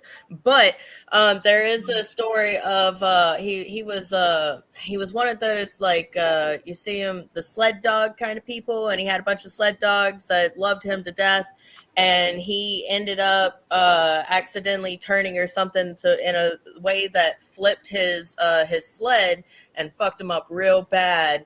And for a couple days, his dogs, before he was found, his dogs actually went and just continuously licked his wounds. And because they were licking his wounds, he didn't end up with the amount of infections that he could have gotten. He ended up living simply because of that. I actually have the mark on my leg to this day, because my mom was a cheap ass, and she was like, well, we'll let the dog lick it. And the dog licked it and it healed up, and you can barely see the mark. I mean, you can still see it, but it's definitely not as bad as if I would have had stitches. Hey, Rodney! Yay! The winner of Sauce in the City in the house. Hey, hold on 1 second. I'll be right. My aunt's calling me. Hold on. Hey, Auntie. Now, let me tell you, Destiny, you could Google this. They have a disease that when they tell you not to let your dogs lick you in the mouth or eat off utensils behind your dog, because there's a disease from your dog and cat's tongue that get to human that you can pass on to humans through dog licking. That's the Google that. Well, we used to breed Dobermans, and when our dog had the puppies, we would bob their tails ourselves. So my dad would take a big knife and a hammer and hold the tail and hack the tail, and then throw the puppy to the mom, and she'd lick the tail and it would heal up. Well, that's for human. I mean, that's for animals licking animals. Yeah. But there's a disease. Google it. You can have that at the moment. Yeah, a dog's mouth is cleaner than a human's. That's what they say. Yeah, that's what they say. It got healing enzymes in the mouth, and I'm telling you, when I show y'all, when I come to DC, I'll show y'all. You can show that, but things have changed. The way they feed their dogs within the dog foods and all that stuff. Now they got a disease that you can get from your dog and cat kissing you in the mouth or licking you. Daddy got her heart monitor on. Okay, there you go. What did you say, Althea? I was there's a disease. I've seen it. I read it and looked it up and everything that they get. This guy, this poor guy, they didn't know what was wrong with him, but the dog kept cuddling up with him at night and licking him in the mouth and shit, and he died. What you found, Destiny? I looked up yours and then I looked up hers, so all I have to do is hit the back button. But on hers, the average total for dogs was 5.6 different bacterial colonies in their saliva. The average total for humans was 4.1 different kinds of bacterial colonies. So actually, dogs do have more bacterial colonies in their saliva. Well, see, that's why it's an old wives' tale. But this mark on my leg is totally healed. Yeah, and that man, he lived through it. So I mean, I don't know, but I mean, I wouldn't do it now. I wouldn't do it now. I'd believe it. I'm with Althea, because you can now get COVID from your animals. Like, so they tell the story that I was talking about with the disease. I'm here. I've got 3 that came up. If y'all don't mind a little bit of reading. Dogs and cats can transmit diseases to humans through saliva, bites, scratches, or licks. Some of these diseases include It's spelled CAPNOCYTOPHAGA. It's a bacteria found in the mouths of some cats and dogs can cause serious complications in humans, including sepsis, heart attack, kidney failure, and gangrene. This is most common in people with weakened immune systems, cancer, HIV, liver disease, who take certain medications. If bitten by a dog or cat, wash the bite area with soap and water immediately and call a doctor or go to an urgent care clinic. I did not when I got bit by a dog last. I just looked at it and said, fuck you, and I left. The second one says Pasteurella, which doesn't sound great. It's a soft tissue infection that can be transmitted through bites, licks, or scratches. It can also cause meningitis, bone and joint infections, and respiratory infections. Kissing a dog's face has also been linked to Pasteurella infections in humans. I do that anyhow because they're okay. Had meningitis and he died. Yeah. Cat scratch disease, so cat scratch fever, right? A bacterial infection that can be transmitted through scratches, bites, or licks to open wounds. Symptoms include swelling, blisters, fever, headaches, sore muscles and joints, fatigue, and poor appetite. Healthy adults usually recover without lasting effects, but people with compromised immune systems may experience more severe consequences. Yes, like death. So that's. Hey, what's up? What's up? Yeah. Yep. Happy to be your Googler. Thank I'm also you. over here in the comment section. I've got my book. Okay, I'll read it. It's the Magic and Medicine of Plants. Right. Hello, baby. Say hi. Say hi to everyone. Hello. There we go. Yeah, it's okay. Tell her. Yep. Even though I hate it when he licks me in the face, he catches me if I'm laying in the bed and I'm asleep. Carl got it. You know, he'll usually sneak a kiss in every once in a while. You know what I'm saying, right, Pepper? I don't like my dogs licking me at all, especially in my face. I don't love it. What kind of dog is that? Beast. This is a sheeperdoodle. Okay. I was like, it's got poodle. One of those. A dog actually came up to me yesterday as I was sitting outside, and it looked like your dog. And I thought the damn thing was gonna bite me, but I jumped, and it was scarier than I was. Is your dog like scary, or is it an attack dog? No, my dog is the most loving dog in the whole wide world. He wants nothing else but to be your best friend, and he's a herding dog, so therefore he will force you to be your best friend, be his best friend. The more you're scared of him, the more he will hang around you until you love him. So that's it. But he doesn't even. He only barks when somebody's at the door, or if you come and like give me a hug or something like that, he'll probably bark at you, but he won't. He hasn't ever bitten anyone ever. You know, he's a loving dog. I tell people I just need him to bark. I got the bite. You know what I'm saying? And my bite is unforgiving. That's a whole different thing. But yeah, he's completely loving. All my neighbors love him. He's like a neighborhood dog. He goes outside and walks and goes and visit people's houses and stuff and all kinds of stuff. Everybody loves him. So, you know, get down, cool. Down. You heard me, down. But he's trained, so he's good. You said his name's Kirby? No, Pepper is his name. Pepper. Oh, okay. Yeah. Yeah, I have a whole episode, Beast, of you biting. I got a whole hour and 48 minutes. I was drunk. Hey, by the way, I want to apologize. Yeah, I was drunk as shit last time. Yeah, it was good times though. Yeah, no, I told everybody.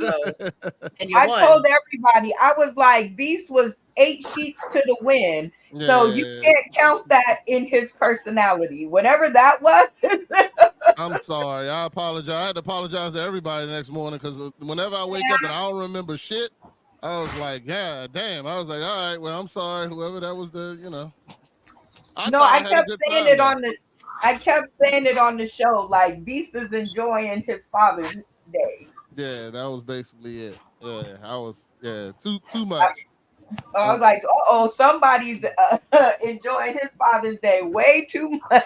Yeah, the next day I had to recover the whole day. I don't think I got out of bed till afternoon, and then I'm old, so it took some time. It took some time to recover. So Okay, Rodney, while you recovering, the topic of the show, because it's going to turn into a dog show. Not today is Wellness Wednesday, and we're thinking of old school remedies that they did back in the day, or your grandparents or your great grandparents, whatever you heard back in the days, old wives' tale that helped in age for the sake of medicine. So you're gonna tell me that ginger ale does not cure any stomach ailment? Hey, ginger ale ain't even in most ginger ales. Ginger ale. Yeah, I just proved that. Yeah, I just proved that because I thought the same thing. I thought there was ginger in it, but ginger itself helps the aid with digestion and helps the stomach. But all these ginger ale sodas do not even have ginger ale in it. Don't have ginger in it. Well, you got a ginger ale bottle in your house. You couldn't tell my family that, because anytime your stomach hurt, drink ginger ale. Ginger ale. Even though I know it's bullshit at this point in time in my life, but back then, you be talking about old ailments and stuff like that. Yeah, yep. And then don't forget the good old tussin. You put tussin or rub tussin on your chest or whatever the case may be. You know what I'm saying? Yeah, you rub that on your chest. That joint cured flu, I think cancer, also like kill prejudice. Throw some tussin on you. I ain't prejudiced no more. There you go. Absolutely. Get it all. Tussin will cure anything. You know what I'm saying? I remember what else? Like you can put some like olive oil behind your ears, some bullshit. I don't remember all the joints, but yeah. Rubbing alcohol. Yeah.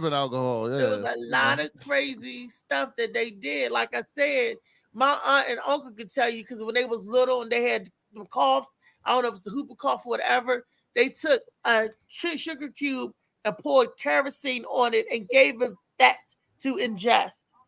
You can't give nobody no kerosene nowadays to ingest for nothing. Hell no. Stuff was made different than it is now, and it worked back then. Vicky's mother swears she was dying. My wife's mother swears she was dying of something, and they gave her frog's blood, and that cured her of whatever the hell it was that she was dying from. It because apparently it had such a high iron or something to do with immune system or some bullshit. But apparently they gave her the frog's blood and that cured her. And I'm talking about they gave that to her as a baby. They put it in her bottle.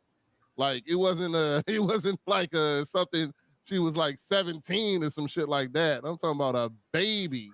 They put it in her bottle, and apparently it cured her whatever the hell she was dying from. That was some old witchy poo stuff. Some old yeah. Frog blood. It was the eye of Newt, blood of frog. Hey. But my mom, and she swear to this day, she used to get, they said, a wart on her hand or whatever, and they said that our great grandmother would say words and rub on it. Well, my grandmother's mother explains that she messed in the ruts anyway, but they said she would say something and the warts disappear. I don't know how true that is, but my mother swear that it was true, and so did my Uncle Junior. They swear that it was true because it happened to them.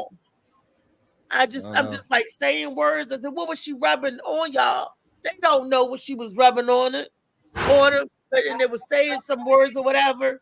And my grandmother asked her before she died, she didn't think of it no more. She said, Mama, how did you used to do some of the things you do?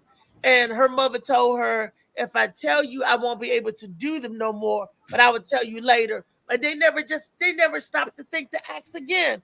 I'd have been like years later, I'd be like, okay, Mama, show me how you do such and such. If they had the card or remedy, don't let that stuff go. Find out what people are doing. That's important. You know, could have been something that's certain herbs or whatever. They could have had the cure for whatever. So and passed it on. I said, Grandma, why didn't you ask? Oh, I just didn't think about it no more. I was like, well, dang.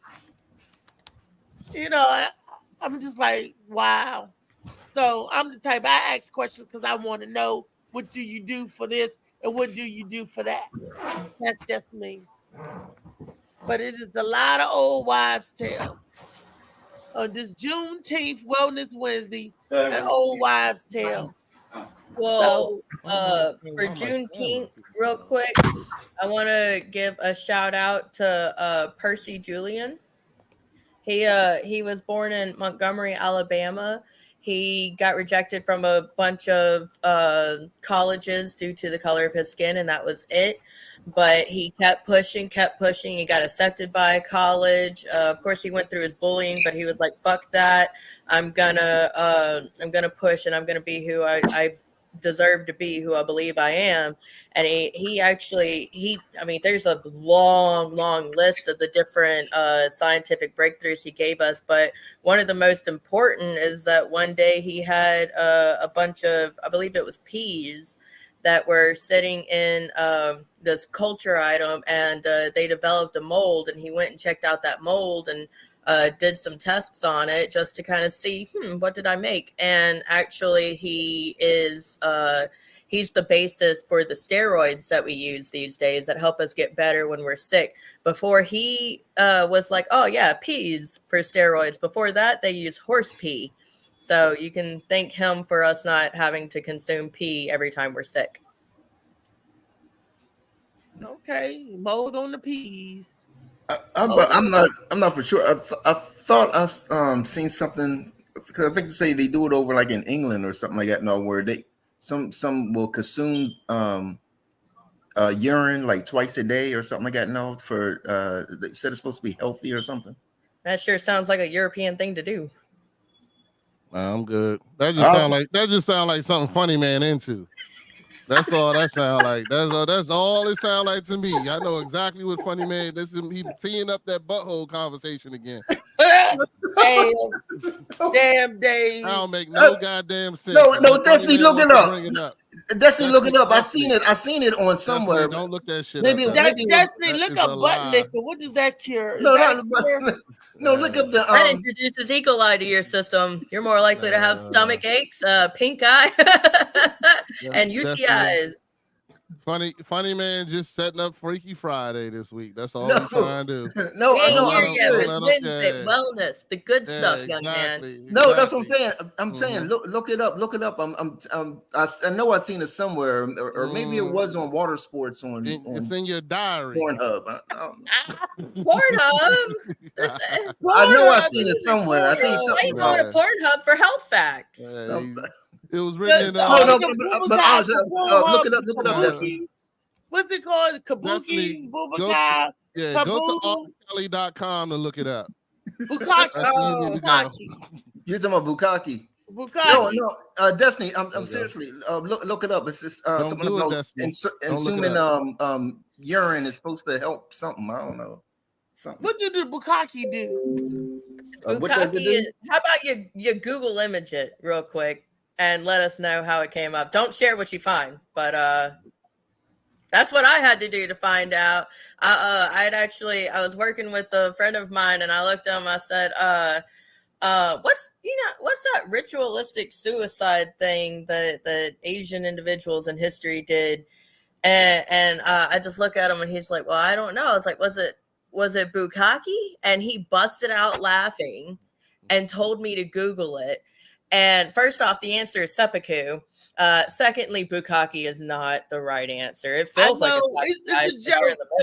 Because David was the only one that knew, we was talking about it. He knew what Bukkake was. So that's why we were joking about. Okay, I got it. It says when it comes to hydration, water, electrolytes, and other drinks are likely safer to consume than urine. Oh, wait, there are no health benefits to... Okay, what I've got here for you. Okay, it must have been Pornhub. I've seen it on. No, they're considering urine. It's called a urine therapy, It apparently clears out your system, and it says here it seems virtually there is virtually nothing that urine won't cure. Apparently, it's been practiced in Europe, all the way from ancient Egypt, Greece, and Rome. While the advances of antique medicine were forgotten after the fall of the Roman Empire, the use of urine and other excrements enjoyed continued popularity in medieval times. So it's got benefits, but how about I'll just say that's not my thing. Destiny. Shout out to Dr. R. Kelly. If you get to the bottom, that was written by Dr. Heathcliff Huxtable. You are stupid. Hold on. I actually went to the bottom too. This is posted by the National Library of Medicine. She has no idea. You know who Dr. Heathcliff Huxtable is? I've heard the last name and songs, but I don't. Wait a minute. You don't know who Dr. Heathcliff Huxtable is? Has no clue. I learned something every day. He had a lawyer wife called Claire Huxtable. You know who Claire Huxtable is? You know Claire Huxtable, his wife? She was like a big time lawyer. He's looking it up now.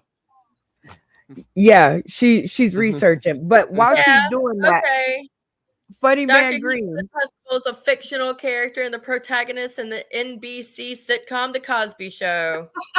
There you go. Look, y'all give her a hand. Don't act like she didn't just learn something. Clap it up. Clap it up. Thank you. Funny Man Green. Yes. Remember when we had the show online, the judge show, and we did the trial of Bukkake? Remember that? Yeah. Dino, I think Dino brought it up, or no, somebody brought it up. I am not sure.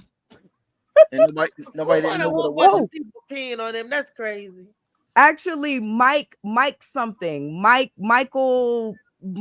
he's a comedian. Michael, what is his name? Mike Myers. No, Mike. I know you're talking about. Anyway, this comedian named Mike something. Shout out to him. And you haven't been around, so I don't know your last name all that well. But anyway, he told me to look it up. And my friend, shout out to Lisa Wood, said, "Don't look that up. Don't do it. It's a trick." And I looked it up anyway. And my eyes will never be the same ever. It's just a bunch of people peeing on one individual.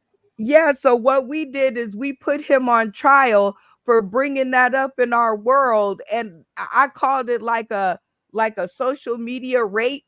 Like somebody put something in front of my eyes and made me go look at something to be like I have PTSD about that. Like right now. So yeah, Destiny, don't let them mess with you. You got to know when they're kidding.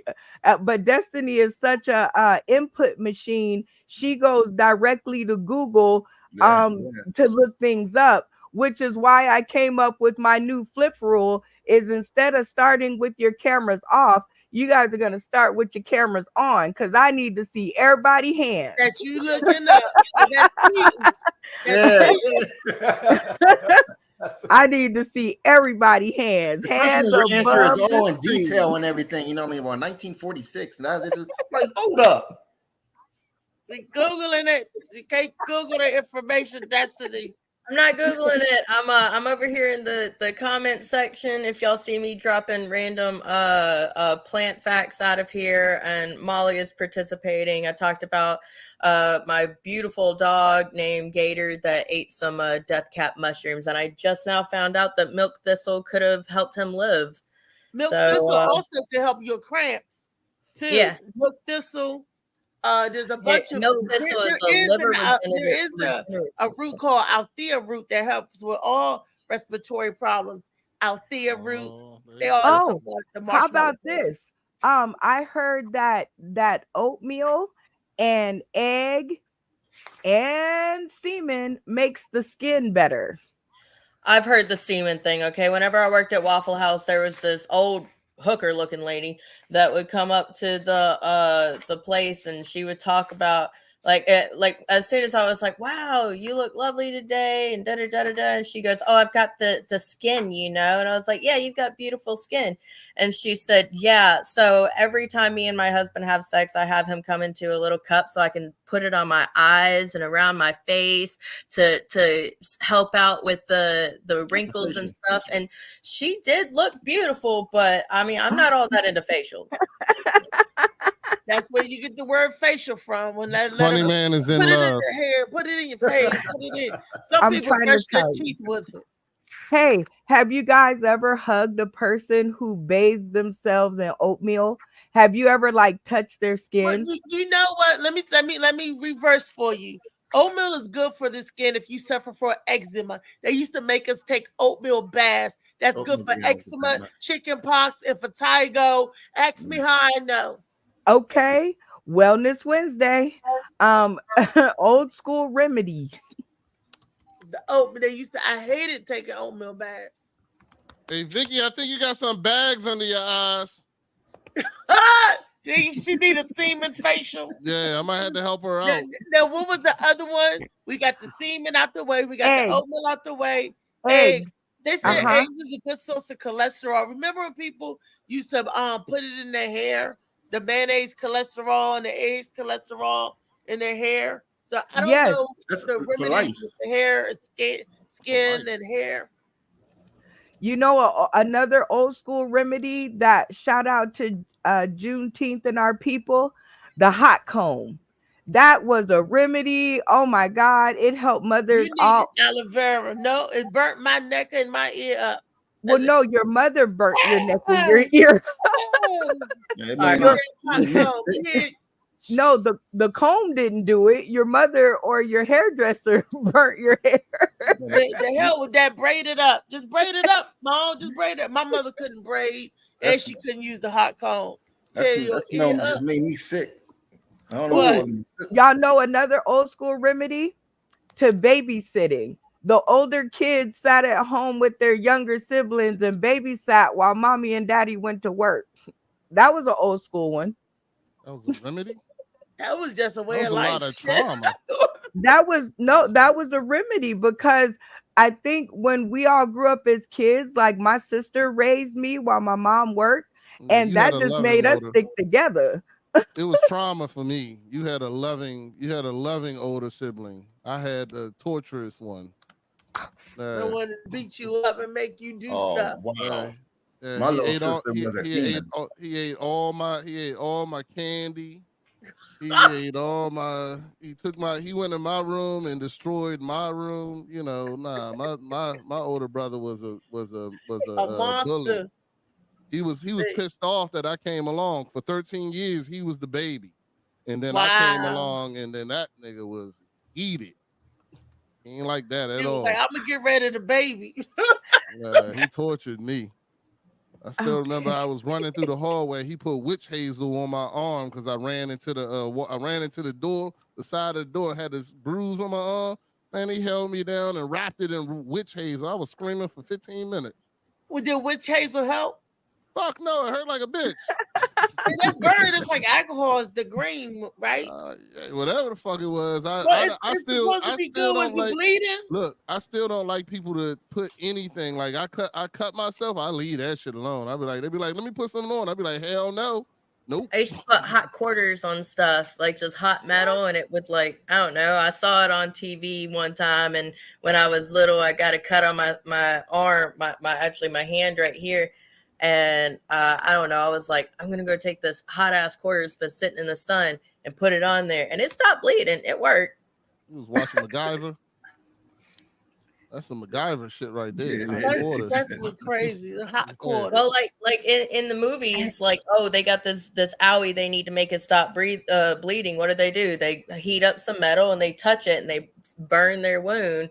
Singe it. I mean, yeah, you've obviously got to go see a doctor. Trying to cauterize her own wound, people. Yeah, cauterize. That's what it's called. Cauterize, a cauterization. Yeah. She's trying to do that to her own wound to keep the burning ends, to keep it stop bleeding.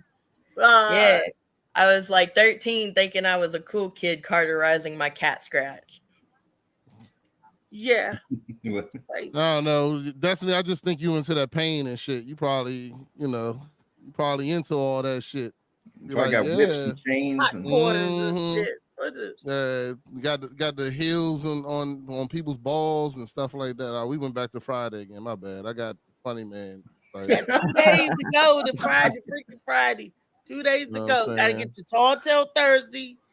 And this is Juneteenth episode was brought to you by the Tuskegee Airmen, the men who flew for our country to fight in the wars that should be celebrated during Memorial Day and Veterans Day as well. Not on Juneteenth. They wasn't even know we're flying when Juneteenth came about.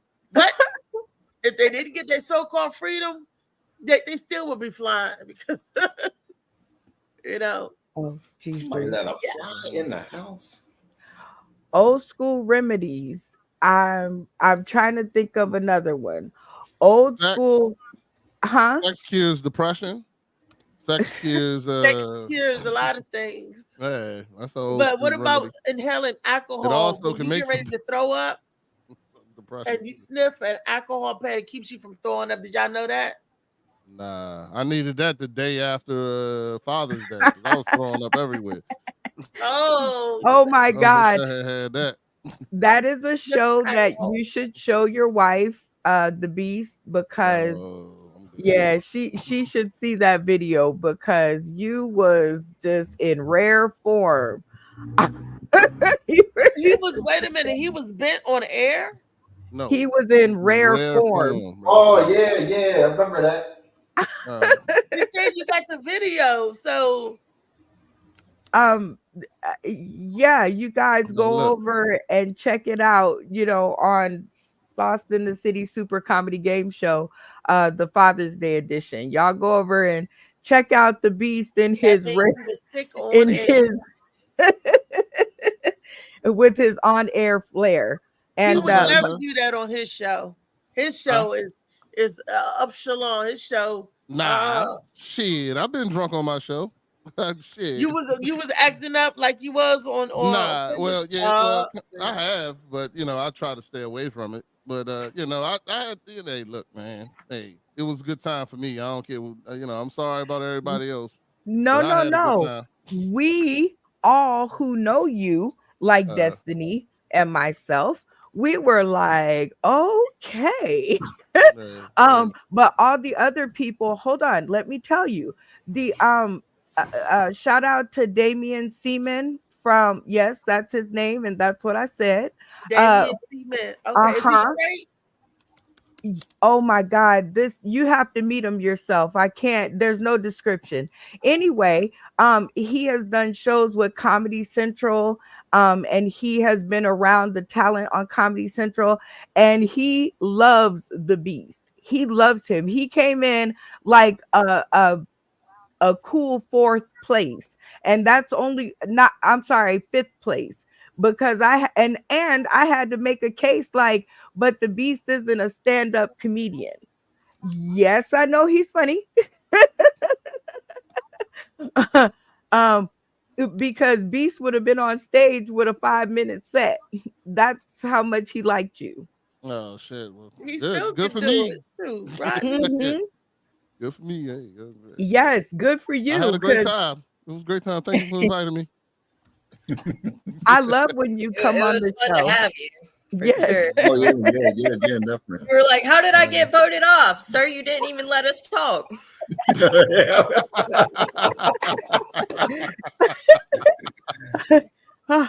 You got brought up about this much whenever she was like, all right, Destiny, tell them how the rules go. And I was like, she said, tell us how to not get kicked off. I said, well, apparently you're going to get kicked off real quick if you either don't talk at all or talk way too much.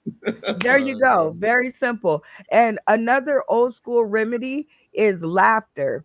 I know a lot of people that suffer from a lot of physical ailments and mental ailments. Yeah. And sometimes if you go and sit by their bedside and make their spirit laugh, you can literally bring them back. Yeah, because there's a special enzyme or something like that. No, and when you laugh or something that I've seen that those somewhere. natural endorphins and that dopamine. And That's all that that's what I'm saying. Yeah, and Reese, hey, real quick, Reese, just to let you know, that episode, if you want to see how I got that drunk, I was live for 2 hours drinking before I came on the show with Brenda. So if you weren't supposed to be drinking at all. Didn't you give drinking up? I know, I did give drinking up. I did. You'll see why I gave drinking up. Listen, I the did beast, 2 hours of straight drinking right before. the beast. It was Father's Day. You was enjoying yourself. I was honored that you took a part of your Father's Day to come and join us. So however you showed up, I was just happy that you was there, and I know how to push the button. I know how to control your mouth. It's called it's called remove you from the stream so everybody else can talk. But it was just my very first time ever seeing you less than perfect, like less than pulled together. And I was like, oh, okay, Beast. I ain't know you had it in you. Okay, hurting feelings all over the internet. Gotcha. She would mute him. She would mute him, and he would still be talking like one of them, like kung fu flicks. But laughter, y'all. Look at that. Kid Clark said that 420 is an excellent healer. Paul said from the Root Doctor. So don't forget, laugh 420. Yes. Yes. And then Carl said that's that laugh healer from the Root Doctor. Yep. That you know was what? From the Root Doctor. Hey, Reese. Yes, sir. That's how bad it was. Beast got voted out before me.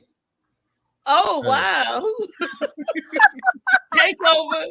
Good. Beast, takeover. Somehow, funny man, I still made money the next day, so I'm good. I must have did something right. Well, you I'm better still trying to remember I'm still trying to remember. I know I gave you $50. I just don't remember what the hell it was for. You gave me 50. Did I buy a ticket? Did I buy a ticket or what? Okay, you bought hold on. $10. Let me explain. No, let me explain what happened. You were going to come to Friday's show, doing it in DC in your area on Friday. We canceled Friday, but you said I was gonna come, but I'm gonna donate the money anyway. And you bought the 2 tickets. So okay, that was that. Then you said, I'm sponsoring Destiny.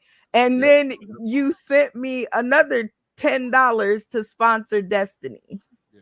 Okay. That sounds yes. Right. And then hold on. Then Destiny fought. Yeah, Destiny fought for your money because she got in there and she usually takes 3rd place. Checking all the videos, Destiny always, if she makes it to the top 3, she will be like, okay, or 2nd place. She won't fight for 1st place. But Destiny actually fought for 1st place this time.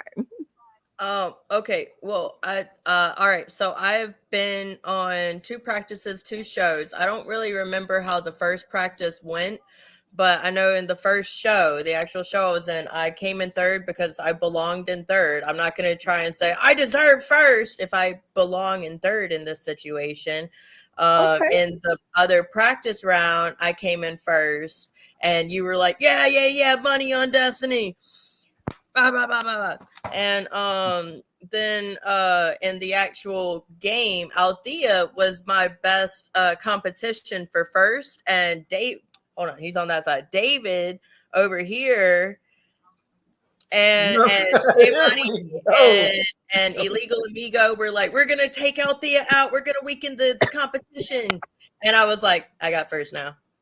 Yep. They should have took out Vanessa. Vanessa didn't deserve to be in the top 3. Love you, Vanessa. You didn't deserve. You know you didn't. And Melissa tried too. But Vanessa tried to take me out for giving them the right answer, Beast. Vanessa said you should have did a hostile takeover. You had the right answer. I said y'all should have listened. Y'all so fast if you listen. I did a takeover and still got kicked out.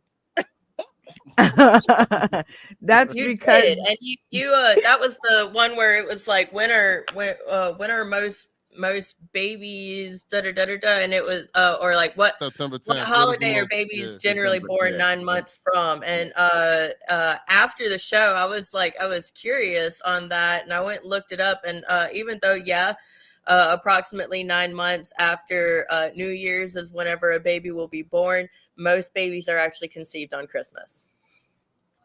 I was wondering. I'm a September baby, so people born in September. Me and Rodney, wave your hand. We September people. We were September the people babies. I got an August baby. I ate a whole bunch of food for Thanksgiving and did the do about 10 times in one night, and we're like, where'd this baby come from? So lots of eating, I'll tell you that. That's what Funny Man's good for. What? Yeah, he likes eating ass though. Lots of eating. Oh well, I don't. All I can say is this. Do you guys know the great thing about videos is you guys can go back and watch them for yourselves, and y'all can make y'all own decision on what happened between Destiny's story and mine, because I do know on this episode, the one where she took first place, she made sure she was in first place. That's all I'm saying. Destiny. Oh yeah, well, she deserved it. You gotta thank Destiny, Melissa, and the Peach. And Destiny was more participating answer than Melissa or the Peach, so she deserved first place. He was kicking. I'm not taking something I don't deserve. I'm not an anus. That's right. I don't get hit by But you answer those questions, boom, boom, boom. So you don't and I ain't gonna lie, when Brenda did that third round, I love that round where she did. You got to keep the beat. You got to kick the cake. You got to come in with the stuff. You know why I loved it? Because those are games, that childhood games that we used to play. Like hands up to 85 and zing, zing, zing. You had to keep the beat. You can't say you can't, no hesitation, no demonstration. So let's go. We had to go into it. And I whipped Vanessa's ass in that candy bar. She thought she was $1 meals of candy. I'm a fat kid. Fuck all y'all. You ain't gonna no candy.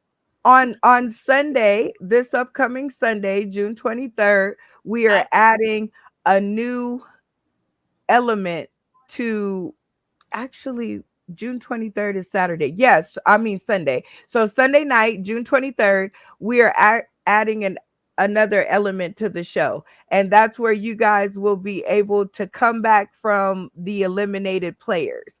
So the eliminated players will get to put one person up against a in-play player and do 3 minutes of comedy and either take their spot or be kicked back to the grave. Oh, that's cool. 3 minutes of comedy? Oh, shit, all right. That sounds like I'm gonna go. Yeah, because everybody is still a part of the show and everybody still has a say so. But I do know, Beast, that she represented your money on that episode. She was like, okay, what's the maximum amount I can get? Destiny says and answer. Yep. I have to watch it. Yeah. But Althea, I know this. You always have the right answer, but you're so quiet and you don't want to step on nobody's toes. So you wait around like you were taught to do when you were younger. You know, don't interrupt, wait. And then you'll say your answer. But when you said the answer, it was so quiet that all these other loud mouths and more and better mics just overtook you.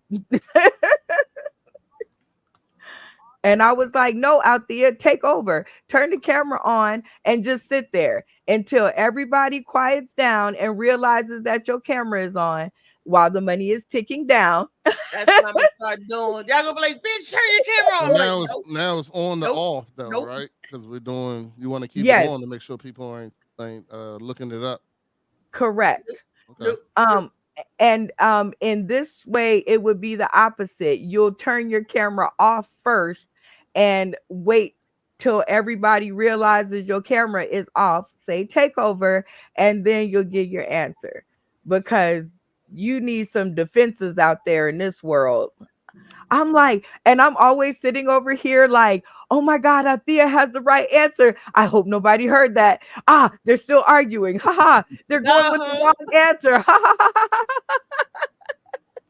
But they said nothing. Like, and I'm like, they was like, Althea, what's your answer? I said, it's nothing. But yeah, I yelled that. I said, yeah. I said it's nothing. But that's the answer. I was, and I'm shaking my head like, oh, and everybody done turn the camera, boom, boom, boom, boom. Yep, slow it down, and the answers will get better. Now, okay, I like that. I like that karaoke section, too, or whatever. You know what I mean? Where that was fun. Yeah, that was fun. Yeah. Don't take that out. Don't take that out. What? The karaoke section. Oh yeah. That's what I was saying. I killed it. I loved all 3 rounds of that. Yeah. I was like, oh shucks. And then that damn barnyard, I was like, she picking on me, y'all. She kept picking on me. She was like, Althea, Althea. And I'm like, how about this? I watched the episode back, so let me clear that up. Althea did not say the word pig, David. She did not. I told you. She said, hold on. Pig. No. Hold on. Stop with the I told you so's. Because neither did anybody else. Destiny didn't. It wasn't until Melissa said it the first time, then it caught on, and everybody started saying the animal along with the sound. And you guys can go back.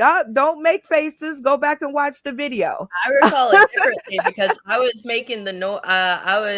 First I said the animal, and then I started singing the song and saying the animal. And then Althea was not saying the animal, so I was like, well, I guess I can stop saying the animal. I was sitting there thinking, like, do I stop saying it? Go back and watch the video. I gotta go back and watch because I could have sworn I was going to squeak a mouse, oink pig. I could have sworn I was.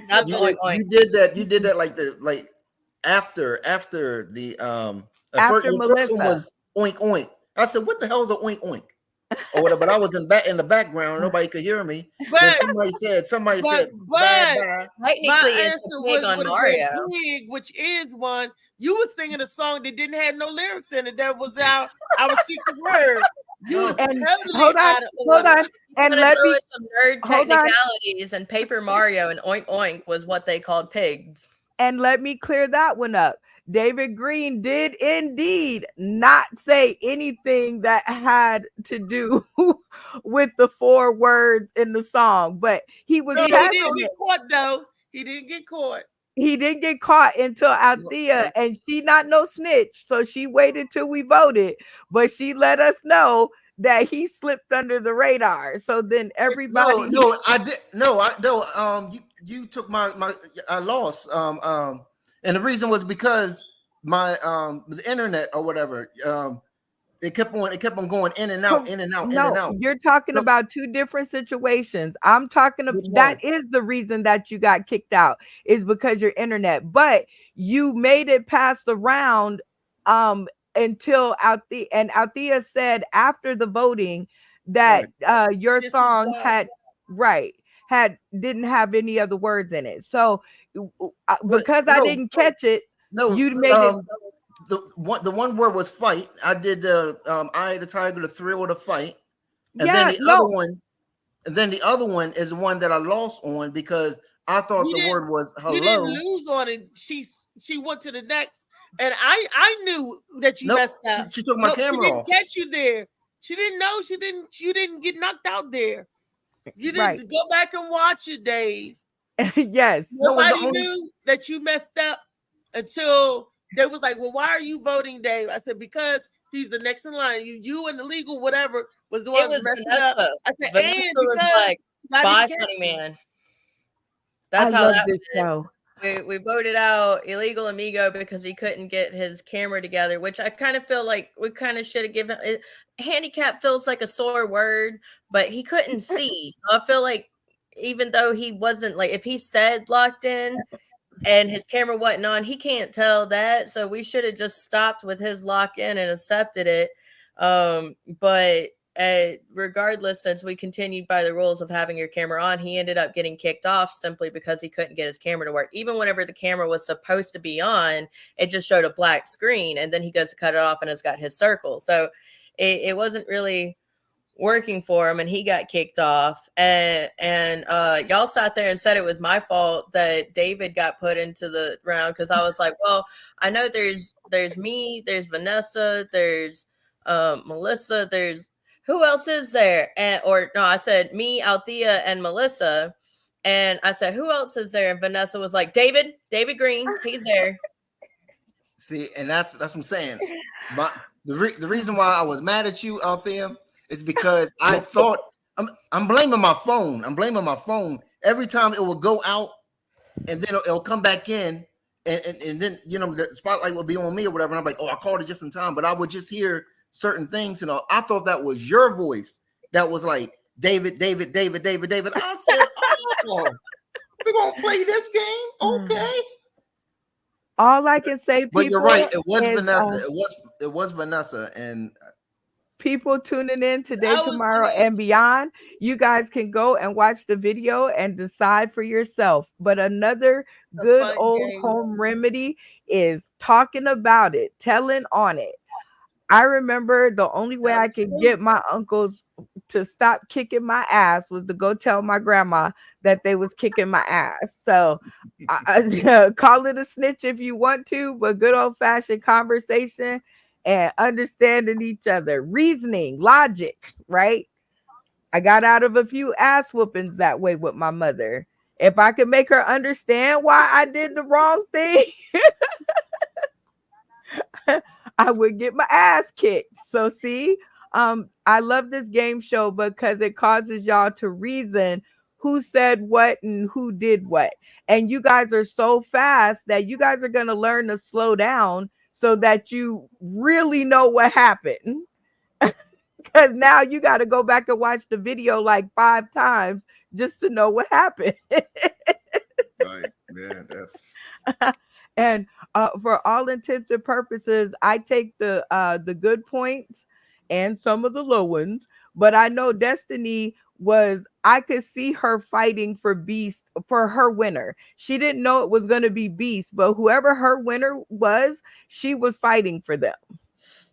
Well, I mean, if I landed with Althea, with with her having the answer and none of us paid attention and I didn't make my choice to, hey, let's see, hold on, does everybody agree? Let's see, Althea, you don't agree, why? If I had taken my own time to listen to her, which I didn't, then we would have made more money, and none of us listened to her. So seeing as she had this opportunity, but we all just on impulse reacted, I would have been totally okay with her taking first. The only reason and then you would have got the lesser amount. I still would have ended up in the top 3. You still would have got something, but we would have had more money too.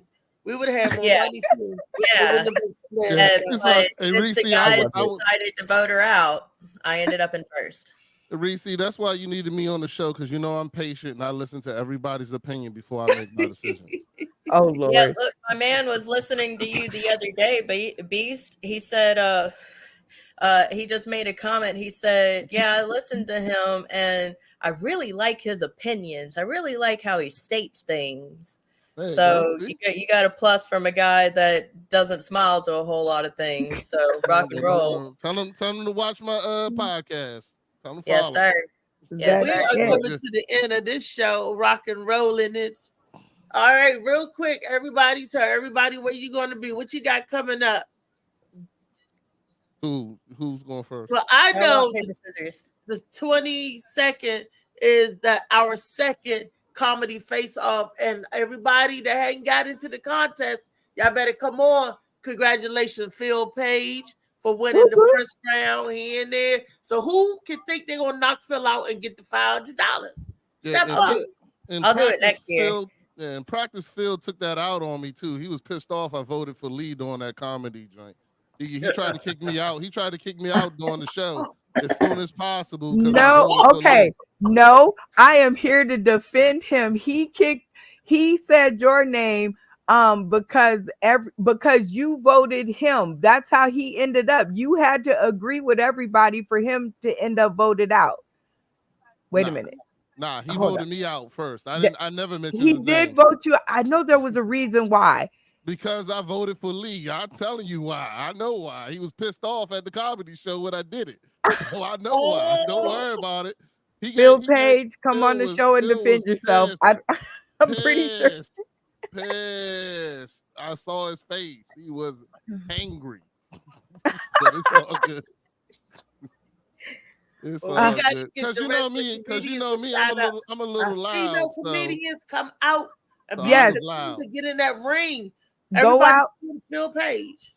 Y'all gonna let Phil take the $500 jackpot away from y'all? The funny wins the money. And if you think you funny, sign up and win that money. If it's easy, it's easy. Then that means it's easier. That's the easiest comedy routine that you ever did and got paid for it. $500 is a nice payday for us comedians. Hello? What?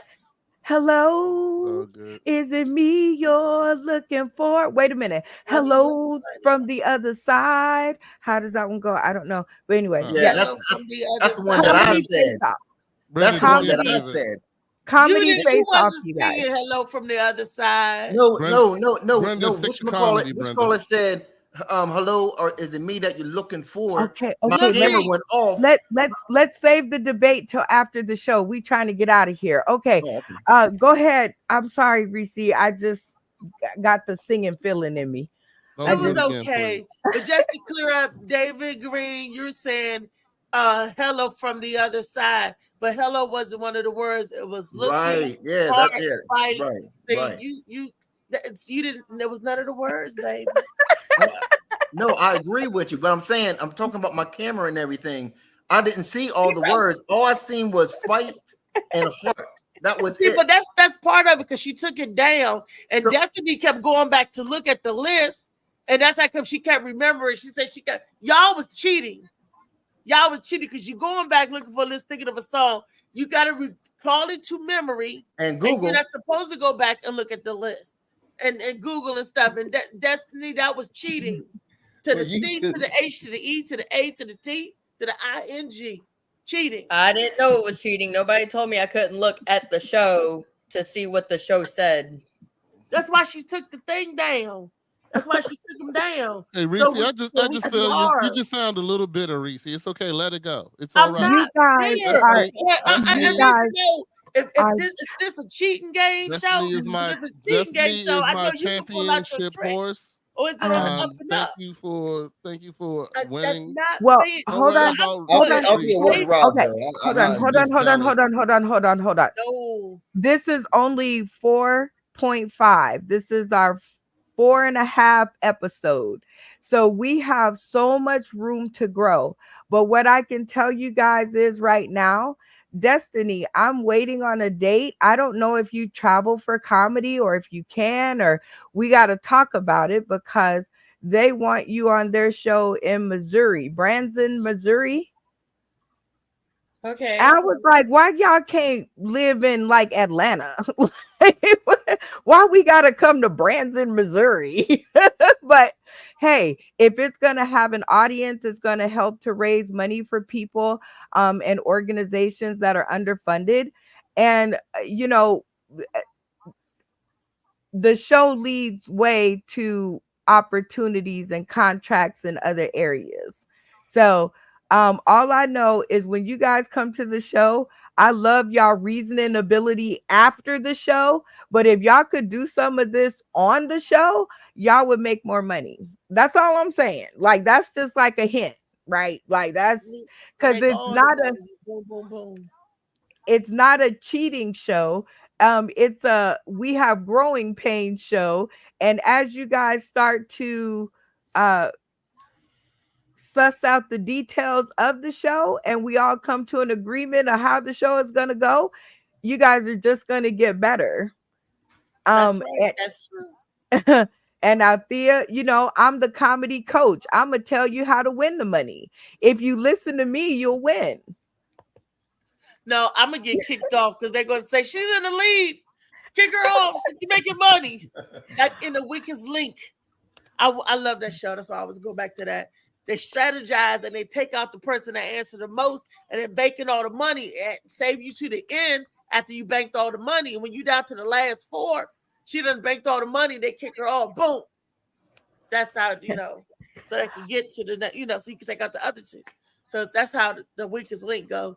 You always take out the strongest because you want to go up against the weakest because you can beat the weakest. Yes, but there's also a show called Survivor where if you take rice and you ain't supposed to take the rice and you be all greedy with the rice, your team will vote you off just because they're hungry and you're taking rice from them. So like this game show is a montage of and an homage to every game show that I have ever watched and digested in my lifetime. And you guys will be put through the paces with your comedy and come out to learn to work together. God damn it. Y'all gonna learn to work together because that's the only way to win the money is if y'all work together. They gonna feel right there. Why you vote right off, Phil? Why vote who off? Me. I didn't vote you off. You just left. Nah, you took it wrong. Nah, you God, please. You voted me off. They nice. Hold on. We looking at these. Hold on. Show them your t-shirts that they doing. We picking up t-shirts for the show on Saturday. Yeah. Okay, but while y'all are doing that, you need to defend. Oh, those are nice. Oh, yeah, can you see them? Yes, that's my favorite color. I love that. Okay. Yes. Yes. Yeah.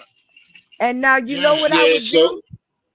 I would take some of those shirts and I would put like some crystals on it to like do the sparkly thing. Lord. I'm telling y'all. Dazzle it. Yes. Those are nice. Yep. Those Streetline into a whole different street. Show, I'm just trying to put, make something. Exactly. Like my man said. DuPont Circle Line. That's what you want. Yeah, you want to do something totally different. I want to make it for girls. That's all. I want to I do understand that it's we do understand that it's Pride Month, but it's my God. Yeah, you should definitely do that. Make a DuPont Circle Line. You need street circle instead of a street line. This is street circle. DuPont Circle Line. There you go. It'll be go around. I had him out there. Circles. Had him out there twirling. They're gonna be saying circles. Come on, y'all. Go around circles. So Brandon, we got the flyers. We going. Here we go. Go ahead. Leave the line and the closet. You're gonna get off the line and the closet. Same time. All I'm gonna say is happy Juneteenth, everybody. And keep remembering that a lot of people died and had real hard times just so we can get on this podcast and say and do pretty much what we want because the FCC hasn't shut the stream down yet. So I think we're doing good. So all I'm saying is, I love the shirts and the color is amazing. And thank you for going to get the flyers. That's going to be a great show. You guys go out on Saturday and Sunday and go over and support Streetline and gun violence prevention. That's the cause. The cause is the cause. Yes, it is. Yes. The cause is put the guns down and pick up a mic. Tell some jokes. Yeah. Go see some funny people. Go take that, I don't know, $250 that you would pay for a gun and go get a comedy ticket. Like go get like a pair of Usher tickets. Yes. Go help out an organization. Do you have wait, Brenda, how hard is it? Do you have a SKU code where people can scan and donate money that we can put out front or put at the door? Yes, the I got a scan code, the same one that you have. I'm just going to go in and adjust it. That's all. Yeah, because somebody was telling me last night people are more comfortable giving money through a scan than giving cash. Well, I told you that. I don't know how. I guess you didn't believe me. So, but No, yes. for a donation. I mean, I don't. Donation. If you could donate in the street line, you can go on the website. Okay, we need to put that at the front door so Go people. on the website at Streetline. I didn't mean to take over your meeting, Reese. I mean your show, Reese. Well, hey, how do I find you on Facebook? It's Streetline Facebook. It's just Streetline. Well, when I look it up, it shows me Main There Street. you go. Tattoos, Look at Elevate- Molly. Go Yeah. ahead on Molly. It's on the screen right there. Streetline DC.com or call at 855-753-2368. There you go, Destiny. Thank you. That's how you find them. Very nicely done. All I'm saying is we are all going to learn to work together through this show, through the Morning Mag show, and you guys come out. It doesn't matter how you give, who you support through. Just please, if you care and want to, do something about gun violence that is productive, gun violence prevention, give them something else to do. Doing it in DC Freedom Funny Fest.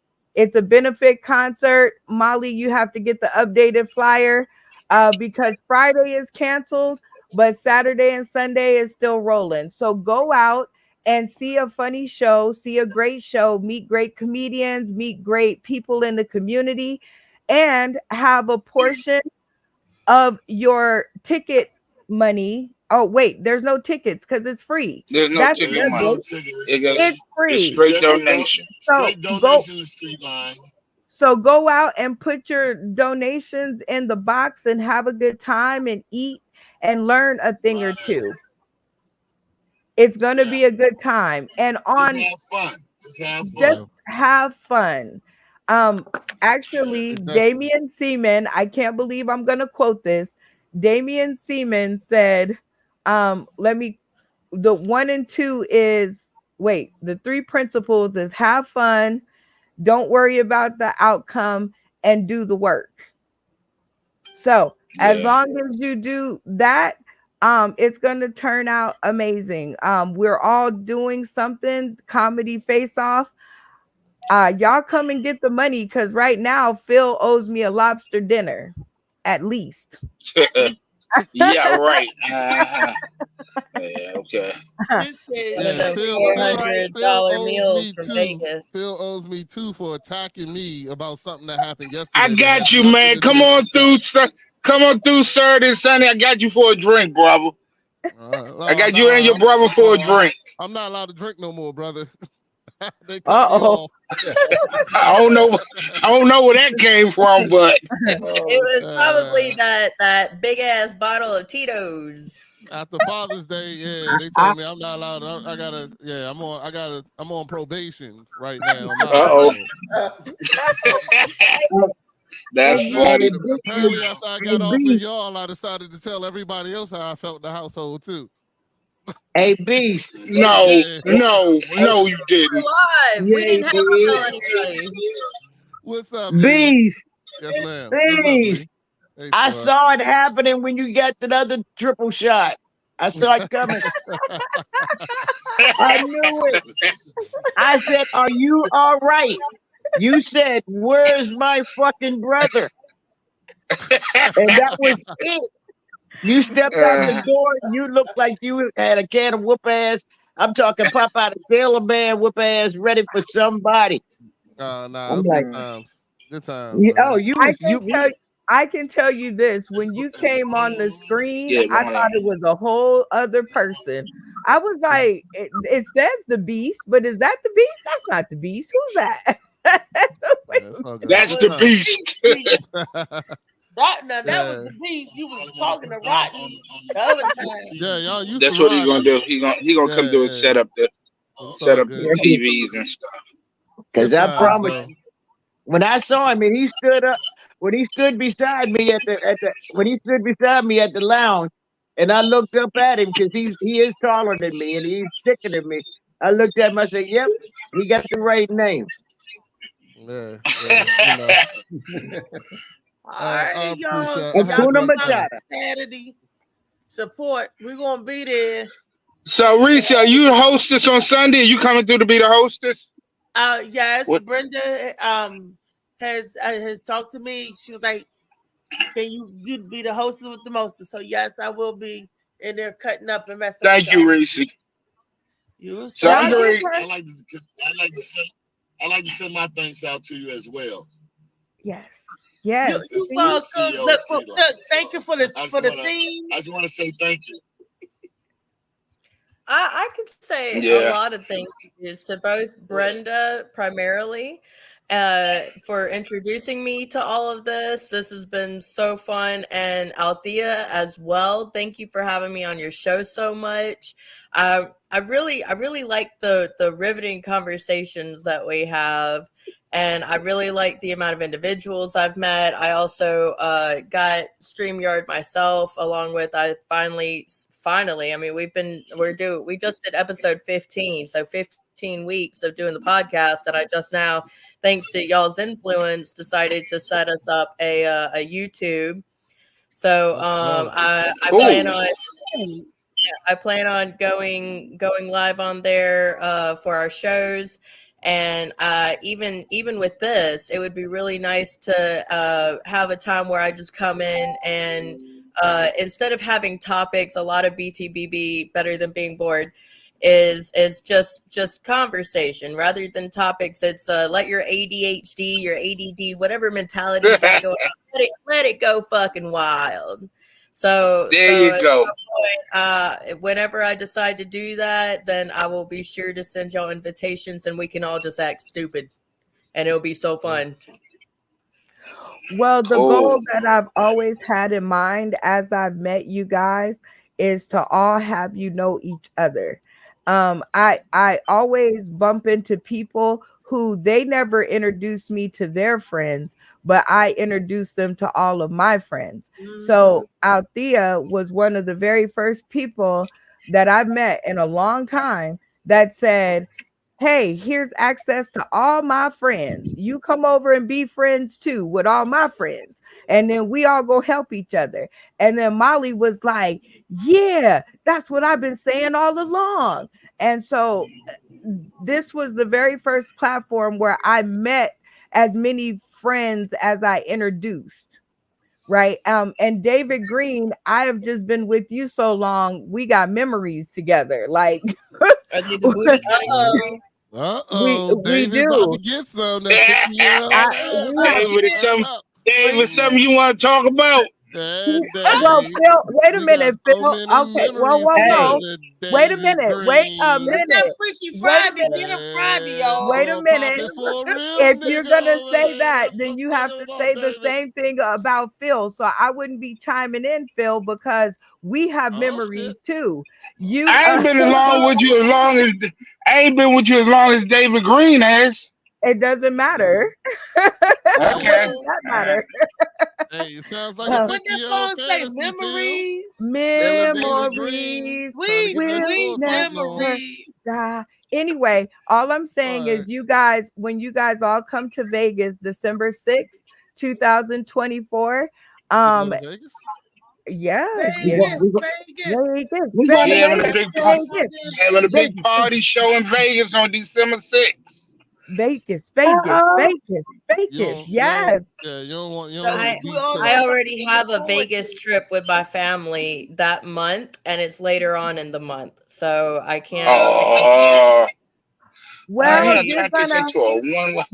you're just gonna miss a great party. Don't be sorry. We're sorry. I'm sorry you can't make it. I am really sorry that you can't be at this, because it is always amazing. This is our 5th year in service. And it's always fun. we are going to blow it out and make more relationships, and it's just, yeah, it's going to be a great time. So with the addition of the Morning Mac show, it's going to be even better. What about that mentality? I want to come out there. Okay, well, bring your wife. Get your wife. Get, well, you know, get a babysitter for the dog, and come on. you know, yeah. If I go to Vegas, it's only the Beast. Rodney's going to stay home. It's only the Beast. Oh wait. Yeah. I don't know if we can take the Beast. Wait a minute. Oh, hey, I'm gonna say this publicly for the Beast, by the way. Before I even met you on this, I may or may not have titled someone that's not a very great character in my book, The Beast. It's not on you. So whenever my book comes out and it's like The Beast, blah blah blah blah blah, and you're like, mother, it's not you. I got you. She put a disclaimer out there. Yeah, don't worry. I would assume it's not me because I don't think I've been with any white girls in my life, but it's all right. I've been broken times. He's so a mutant that he's like, a what? like a spider monkey. Oh and shit! He's got a white mohawk. Okay, all right, sounds cool. I'm down. Yeah, he's a badass. He owns his own club and he's the leader of a fraternity, but he is the biggest dickhead in my book right now. So sorry. I've been called worse, so it's Spider monkey with a white mohawk. Okay. All right. Well, in my book, no spider monkeys or no mohawks, but there's a lot of monsters in here. Okay. So stays away like in the morning. Y'all a mess. They got to take this circus on the road, I tell you. Well, I can say this, that one good thing about videos is you guys can always go back and watch the replay. And Pond the replay. And through these two shows, we are going to meet people. We're going to have a good time. We're going to have some deep conversations. And we're going to keep the Beast out of the bottle. Go by the barbershop. We're going to keep Rodney because even though the Beast was really fun to have around, for his safety and the safety of others on my show, because he is going to get you out. That's what he going to do. He going to get you voted out. Well, I do want to put a disclaimer out here. I want to, first of all, thank everybody for joining and participating that comes on to the show. And I open up to my show, to the other Saucidians, and invite them to come on and all that good stuff. And I want to say thank you again to Destiny. Thank you again to David, because when they first saw the very first invite with Destiny seen it, and when David seen it, they jumped right on and said, come on over. Thank you to Emmanuel Soto. And thank I came with my boy in North Carolina. Talk to them in the barbershop. Looking for him, Sauce. Comedian Sauce. Slim. I was right there in Raleigh, not Slim. Not him. The first one that was singing Street Line with me. Yeah, we'll take them with it. Okay, Sauce got jokes. Yes. That's my boy. Sauce got jokes. We gotta get that flyer out the window. And I was in North Carolina looking for. I'm going back to North Carolina to find Mr. Sauce got jokes. See how many jokes he got. Hey y'all, we hit y'all later. We going in the barbershop to talk to them about the show. Pass her some flyers and talk to some people. Okay. Tell them we said hi. Bye. I want to say that we get into some deep conversation, but at no time, don't get it twisted. We can agree to disagree as long as we come back in love, and see different viewpoints and see different, because I don't want people to think, oh, you guys was hard on Destiny yesterday. No, we're just hard, period. But at the end of the day, we still love Destiny. Especially Funny Man. Yes, Funny Man likes when you're hard on him. All I can say Funny Man is always hard. Very short and simple. Iron sharpens iron in my world. And I am only here to make people sharper and better. And everybody in this world, they're like, I don't need you to make me better. Sure you do. That's the way God, if you believe in that type of thing, made it. He made it so other people make us better. That's why there's marriage. Beast's wife probably heard him in there and was like, you on probation, dude, with the alcohol. But we as his friends, he was in a safe environment because he was on our screen and he was having himself a good time, and we all just accepted that because he's our boy. He's our, just like Destiny's our girl. We know she ain't mean no harm. But if she walking around with her, she know that we didn't mean no harm, because Destiny was like, "Huh? What is? Huh?" And we was let like, me finish. She was like, "Okay." Let me finish. Let me finish. I was taking into consideration all the comments that was said. We know Destiny doesn't mean any harm, and there's not a racist bone in that little blonde head of hers with the. I don't know if she's a natural blonde. We'll get to that on another show, but we know. But we know that she's a good person. I would not have sent her over here if I thought that she could not handle herself in this world. I would not have sent her the link. I would not have brought y'all up. I would not have said your name. I would have been like, maybe you should go over there. But she has come over here to the Morning Max show, and she's just as much of a delight as she is on our show. So everybody out there with their hate mail and whatever, keep it to yourself, because this is a family and we teach each other how to grow. She's an anomaly to me. She lives in Alabama. And I was like, Alabama? I'm a California soul. You're a California soul? Okay. Yeah, the full breakdown is I was a baby trap. I was conceived in California. My parents were doing the do. What's a baby trap? Oh, I was a baby trap. My mama didn't want to be with my daddy anymore, so he knocked her up with me. And he did that. Yeah. Oh, damn. And then, so yeah, baby trap, conceived in California. So I got a California soul. My parents were doing the do when she went into labor, so I was banged into existence. And then she went into labor on Christmas, and they're like, "Give us a Christmas baby, give us a Christmas baby." And I was born the next morning, and I was like, "Great, Mom, I was born a disappointment." So. Wow. And Brenda, you don't know her boyfriend because that might be the racist bone that's inside of her. That's no. True. Actually, it's okay. Let me.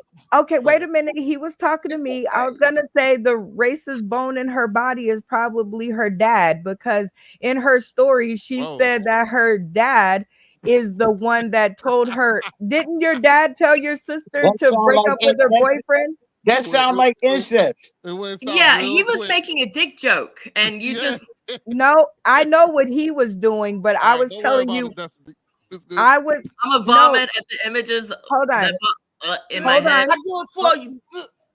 Hold on.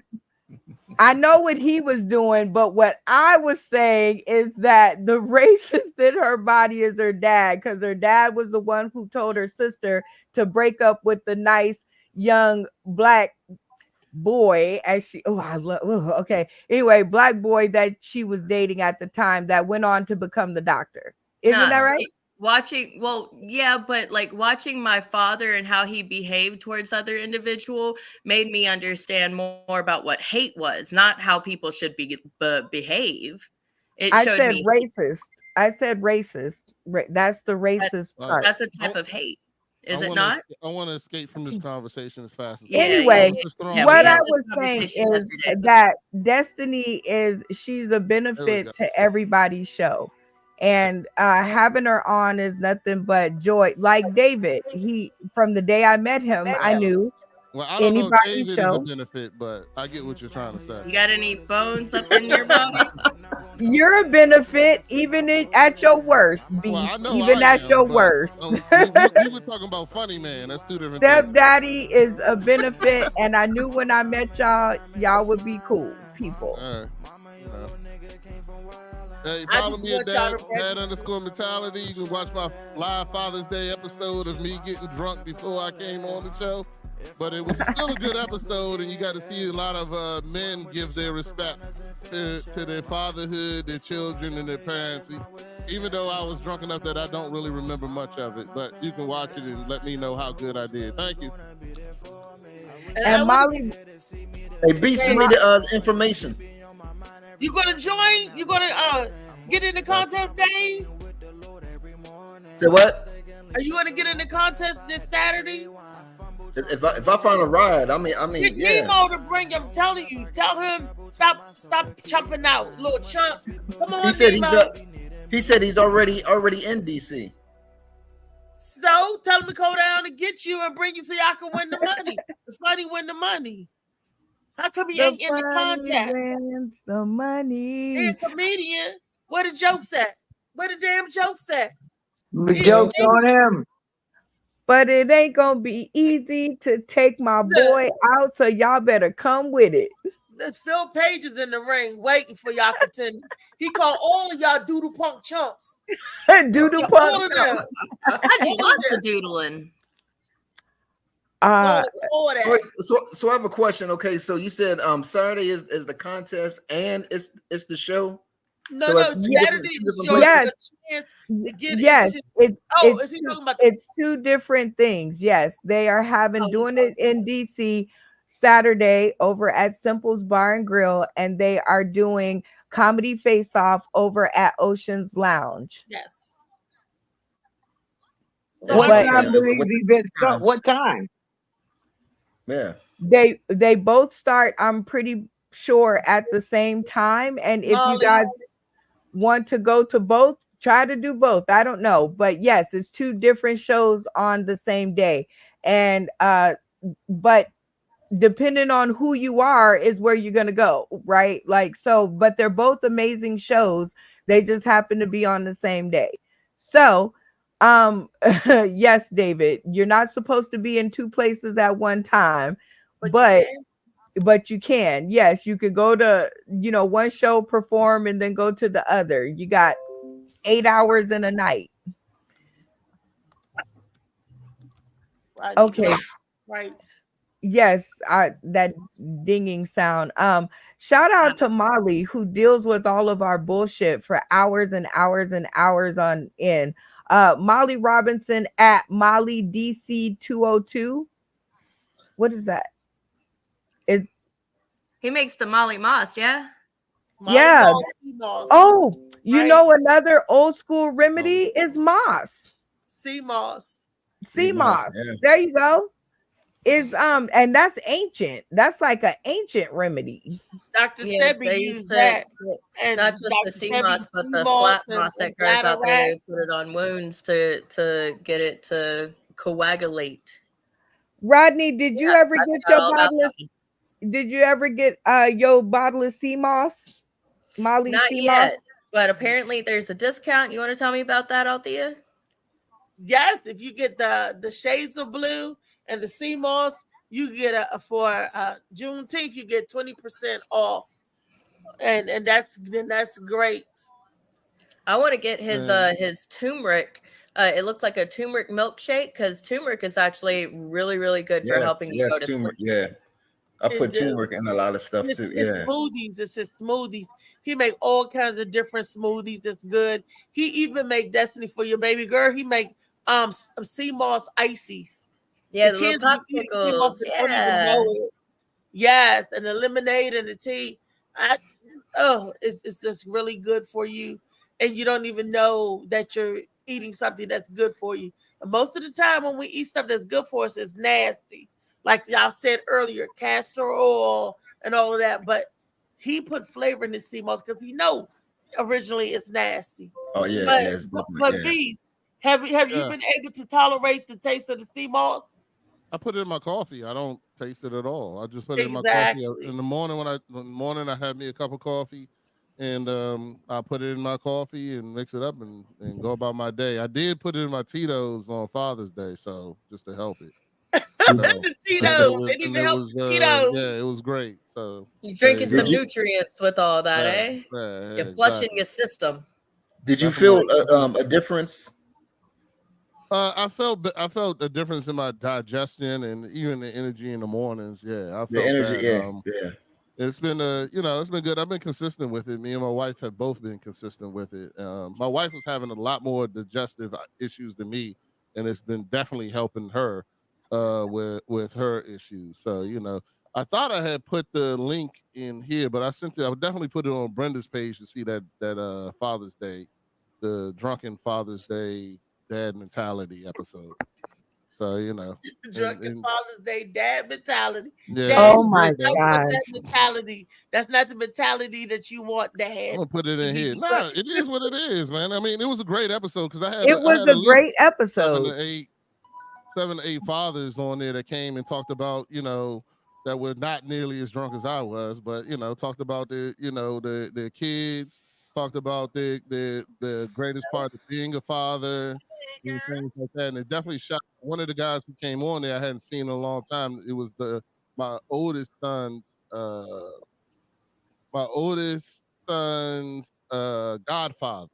And he doesn't have any children, but he's been very parallel in the raising of my kids and helping me throughout my, Look, nobody gets mad at mothers when they get drunk on Mother's Day. And I know a lot of mothers out there that get towed back to the wind. You enjoyed your Father's Day. Oh, and no, I'm not upset. Don't get me wrong. I'm not upset. I'm just, trust me, my wife doesn't give a shit. As long as the bills are paid and this, you know what I'm saying? No, I was talking about Althea's comment of that's not the mentality that you want. I'm like, no, dads, you know what? You are an active part in your kid's life like mothers are, and you had a good time. And on your show, on my show, the whole day, probably when you woke up in the morning.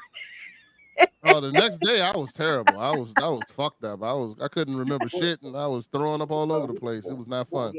But did you have a good time? Did you have a good time? I remember I had a great time.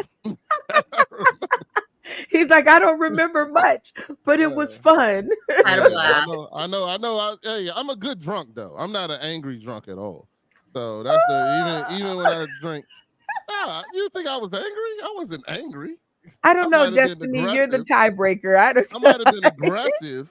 I don't know. Aggressive is a good word. Okay, aggressive. I can go with that. But not angry. I don't think anything I was saying was out of justice. I know. Well, what we couldn't say is whenever she muted you and you had the angriest eyebrows. Like sitting there moving your mics and putting it back. I kind of remember some of the stuff. I was playing into it, it was part of me. I'm not angry, trust me. It was all good. After the show saying that I just wanted to get an opportunity because I think that David Man would have not voted me off. Look. In the show, turned it around. Yeah, in the practice round, after you got voted off, she brought you back at the end for the Fear the Boot, where y'all the individuals that are in the graveyard come through and vote somebody off, and they're like, all right, who should you vote off? And you're like, well, Destiny, she's gonna win, and she's gonna win. And we're like, no, who are you voting off? And you're like, Destiny is gonna win. And it's come on, man, come on, we got you. Come on back. Oh, well. You guys can support your favorites. $5 for the raffle tickets. You guys can send that to $SNDC Live, and you guys can bet on your favorites and support them into getting it top 3 so that they can win y'all some money. Y'all have the opportunity. Hey, funny man, mute yourself, man. Nobody wants to hear you trying to update your porn account. That's where he gets all his hook facts. Oh my gosh. So he's back. Funny Man Green. Oh, he muted himself. Nope, you good. I think Molly might have muted him. Where's Althea? We're not supposed to say where she's at. She's coming back. Something must have happened. So she'll be back. The groove of it is to keep the show going. Yeah, you're supposed to keep talking. Sorry. I got you. My question was to Beast though. Did you get your sea moss finally? From Molly? Yeah. No, we already answered that. Yeah, I've been got it. Yeah. I was trying to get some more lemonade. My wife loves the lemonade that he makes. He makes it's like a basil lemonade or something. It's really good. Basil lemonade. Yeah, basil is really good for nausea and stomach pains, along with gas. And his wife does yoga in the park, so she's on the healthy train. So she does she does meditation too, right?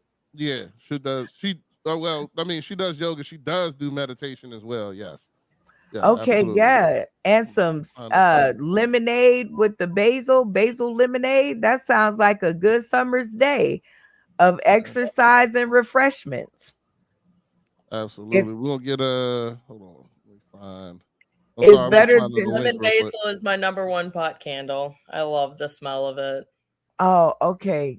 We got it. She on a call, y'all. She handling business. She had to must be something big and juicy. That sounded so bad. Account too. Unmute your mic and your voice will follow. I didn't mute. Nah, what you call it muting you? Molly must be muting you. Yeah, because nobody wanted to hear you trying to update your porn account, man. So good. He's like, yo, I need y'all to get all the peeing off because I just found out it's not healthy. You take all the peeing off my porn account, please. Thank you. Y'all wanna play a game while she gone? You can. I got another stuff on the screen. You can put a game on the screen. I don't think you can do it because this is not this is not your thing. Molly has to do it for you. Hold on. Well, just wait a minute now. Just calm yourself down. Can you? I'm trying to help you out. That's all. Give me one. We talked about healthy tips or whatever like that. No, remedies and stuff. So let's talk about we're gonna play a game with healthy remedies, and it's going to be the comedy cipher game with healthy remedies. So the way the game is going to go, see, I don't have to put up anything on the screens because I can just tell y'all how the game is going to go. It's going to be the quick fire comedy cipher. So you have to give your healthy remedy in a funny way. And you can't repeat each other and you can't stutter or not have or your answer not be funny. So find it within yourself to find those funny home remedies that you may have heard about in your past. And we are going to go in a circle until one of y'all get out or until it's only one. Okay. So home remedies is the category. You playing too? I can play too. I can play too. It's not my show, so I can play too. All right. So home remedies. And we'll practice. We're gonna practice one time. Ready? And we're gonna do it with like colors. We're gonna do it with colors, not home remedies. So it would be like categories, names of colors, such as red, destiny. You are so out. Funny man green. Categories. No, all you have to do is say the color on the beat. If I said, all you got to do is keep the beat. Categories, names, cars, such as Lamborghini, Destiny, Maserati, Funny Man Green, Ford, The Beast, Porsche, Destiny, Chevy, Funny Man Green, Toyota, Beast.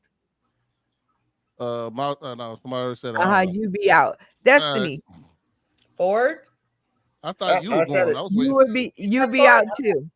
I'm out. Okay. Yes. So you guys kind of get it. You're gonna do this and give a funny answer on a remedy. So you could say aloe vera leaves. A lot of the stuff that we discussed here. Scroll back. Destiny said a lot of stuff, but you got to keep on beat. So it take time to scroll. So 1, 2, ready, go. Categories, names of home remedies, such as aloe vera plant. Destiny. Ground ivy. Funny man. Come on, man. Keep the beat. I don't know. It was my turn. I thought we She just say no name. Okay, man. You're done. Hold on. in the practice round, I called your name, but because Beast wanted me to play, I'm playing too. So I can't host and play. Okay. So the order is say Destiny, order. Destiny, Funny Man Green, The Beast, Brenda. Then you. Okay. All right. Okay. I'm after Destiny. All right. I got you. All right. Okay. Let's go. Categories, names of home remedies such as aloe vera, catnip, Bukakis on the skin. Piss. Well, is that the same thing? Coca-Cola. He said Bukakis on the Hazel skin. time. I'm so done. Is piss the same thing? No, bukkake is something else that comes out of a penis. Yeah, that's semen. That's semen. That's a facial. I didn't get to tell the people. Lots of facials at one time as a bukkake. Catch them this Real Sunday healthy at skin. 6 p.m. Pacific Standard Time, 9 p.m. Eastern Standard Time on Sauce in the City Super Comedy Game Show. I swear to God, they do a better job than what was demonstrated here today. But we're going to work on it. 4.5 episodes, y'all. Welcome back, Althea. She's muted. You're muted, Unmute darling. your mic and your voice will follow. I gotta go. All right. Well, this is coming to the end of the show. I love you guys. Thank you guys so much. Tune in tomorrow as we do Tall Tale Thursday. That's where you can bring your stories and your lies and tell them on the Tall Tale Thursday edition of the Morning Max Show. I might have some stories and some videos for y'all to watch. Usually, Destiny, we definitely do it something a little different because I usually have a video for you guys to watch, but because of the certain topics, I ain't need no video. We just talk about certain things. But Tall Tale Thursdays is that like wow, sort of like Ridiculoso reminds me of that because we look at a video and then we vet it and give our opinions and comments on stuff like that. So and tell our stories because everybody always seems to have a story based on the video. That's true. That's true. Sounds good with me. I'll be there. All right, baby. Look, bring a video or bring a story or something you want to share. Don't hesitate. Don't feel like you can't share or something you want to talk about. Don't feel like you can't, express your feelings and everything. I don't have any interesting videos other than my comedy bits. I'm boring. Okay. So that's what she say. Okay, she's boring. How old are you, Destiny? I really love it when people try to guess that. No, because I'm trying to see. Are you a millennial or are you? I'm at the tail end of millennials. Okay, so categories. Destiny's age. Okay, no, she meant she's in her late 30s or early 40s. Early 30s. No, I'm at the end 30s, of it. Late 20s. Yeah, late 20s is the. Early 30s. Yeah. I will be 30 years old this year. Oh, congratulations! I was waiting for you to let me guess because I would have got it right. I was waiting. Damn, my son is older than you. He's 31.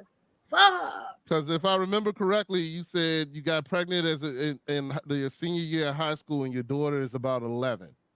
She will be 10 this year, and yeah, I had her when I was 19.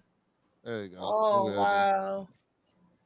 Graduated. I mean, not wow that you had the baby at 19, nothing like that. Wow, that I was so like 4. I thought you were so much older.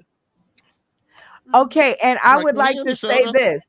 I am putting my $5 on Althea in Sunday. How come? Because you can persuade how people vote like you did to get me kicked off the show. I did not get That's you why. kicked You're off. not allowed to put $5 You got kicked off. I did not get you kicked off. You got you kicked off. You kicked me off without everybody voting.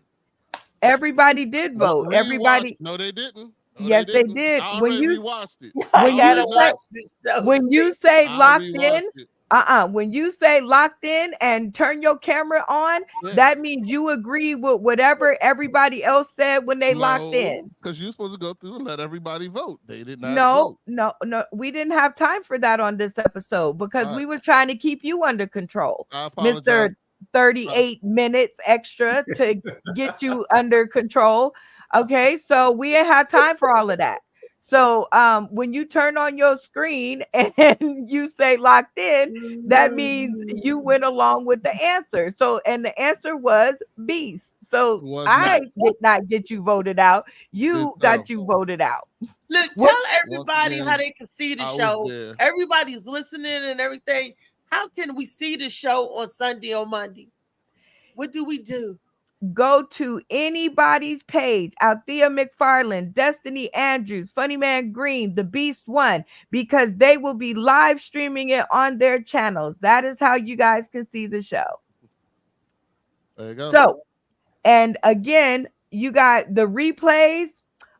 You know, we're Googleable. Search us at Sauce. I don't know if that's a word. It is a word. In the city. Googleable is not a We're word. Googleable. All right. So y'all get on it. Googleable is not that word. And I'm putting my $5 on Althea McFarland. Do a takeover, Beast. I like to take over, and Googleable is not a word. Google it. Googleable, comparative, more Googleable, superlative, most Googleable, able to be searched or found using Google or another similar internet search engine. It is a word. Go to Webster's. Locked in. Go to Webster's. Go to Webster's. Locked in. Go to Webster's, please. Go to Webster's. Googleable is not in Webster's. I promise you, it's not. God damn it. They add so they didn't have Google back all the time. Webster updates itself all the time. Molly, Googleable is actually in the Webster's dictionary. It's as a variant, but it's to use the Google search engine to obtain information about someone or something. Terrible English. It's Googleable. So you guys can get out there. There are all kinds of links. I am on the internet. If you did not run into the show, that's because you're not looking for it. And in that case, we don't want you to watch anyway. But the rest of the people who want to know what happened on the show and support your favorites and see them as they win their way into the top 3 over Beast's amazing microphone. Because I think that's where he gets y'all, because his microphone is like amazing. So if y'all can beat his setup, y'all might can win. That's all I'm saying. So my money is on Althea McFarland, that she is going to take my advice that I have coached her on here today and yesterday. She is going to make it to the top 3. I got faith, y'all. Sorry, Reese. Now I have to vote you all first. Wait a minute. Go, Funny Man Green. I want you to put some money on me too. Funny Man Green, go. Because Brenda Use the mic. Use the mic. Yes, use it. Oh, that says I requested it from you. What the fuck? No. Yeah, that's loud. You hear that? Say it louder. David Green, keep talking. Testing. There you go. Yeah, bring the answer. I like to do it. You got to keep talking. You can't just say it and look at the mic. Alice was not in the Wizard of Oz. Thank you. Correct. Googleable, a word. Please bring that to Sunday's episode. So all of you guys, my money is still on Althea because I have coached her. I am putting my player in the game with her. Destiny already put her money on who? Who did she put her money on? Beast. Hold on. Go on Beast. You put your money on Beast? Yeah, I accidentally requested 5 from you, so just ignore that. But I sent 5 in on Beast. We got 1 on Althea. We got 1 on me right now. I put 1 on Beast. Sorry, Funny Man, I'm broke. I know Beast. That's a lie. No, I'm broke this time. Look, I got this free computer from the government.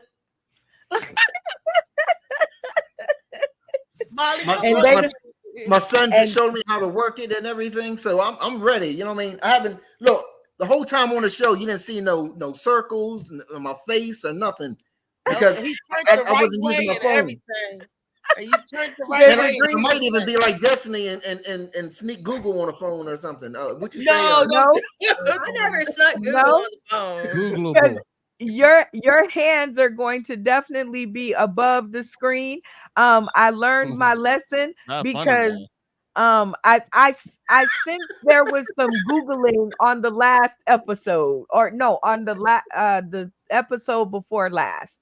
I sensed there was some Googling. You should make your questions. I'm just saying, when I've not done any Googling. I thought I was abiding by the rules overall by looking at the show. Okay, wait a minute. Hold on. I did not say you. Don't jump in front of the bullet if it wasn't you. I said people that was given direct dates and everything. I'm like, hold up, there's no way in the world you know that like that. And then I thought it to myself as I was taking a walk outside the next day, and I said, wait a minute, I give them too much time with their cameras off. Anybody can Google it.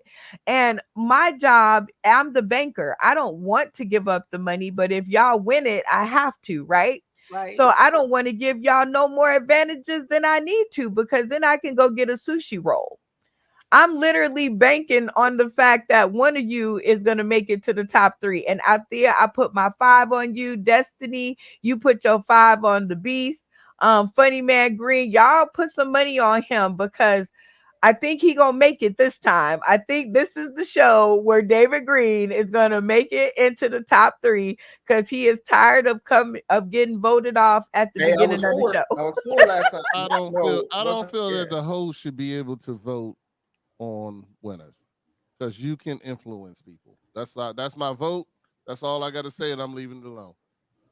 Well, you leave it alone, because you guys can also bet on yourself. If you feel that you're gonna get to the top 3, you can bet on yourself and double your money. Yeah. If you pull your own number, because remember, it's a raffle, people. So if your favorite makes it to the top 3, they will pull your number out of a raffle, and that's how you will earn the chance to win what they win. And hopefully it doesn't come with sneezes and boogers. Bless you. Okay. I have to take allergy medication every day because it's pet dander, dust, and pollen. Pet dander, dust, and pollen. That seems like a lose situation. Yeah. Anyway, I do have to make an announcement. We are going to have a special edition on Tuesday, June 26th at 6 p.m. Pacific Standard Time.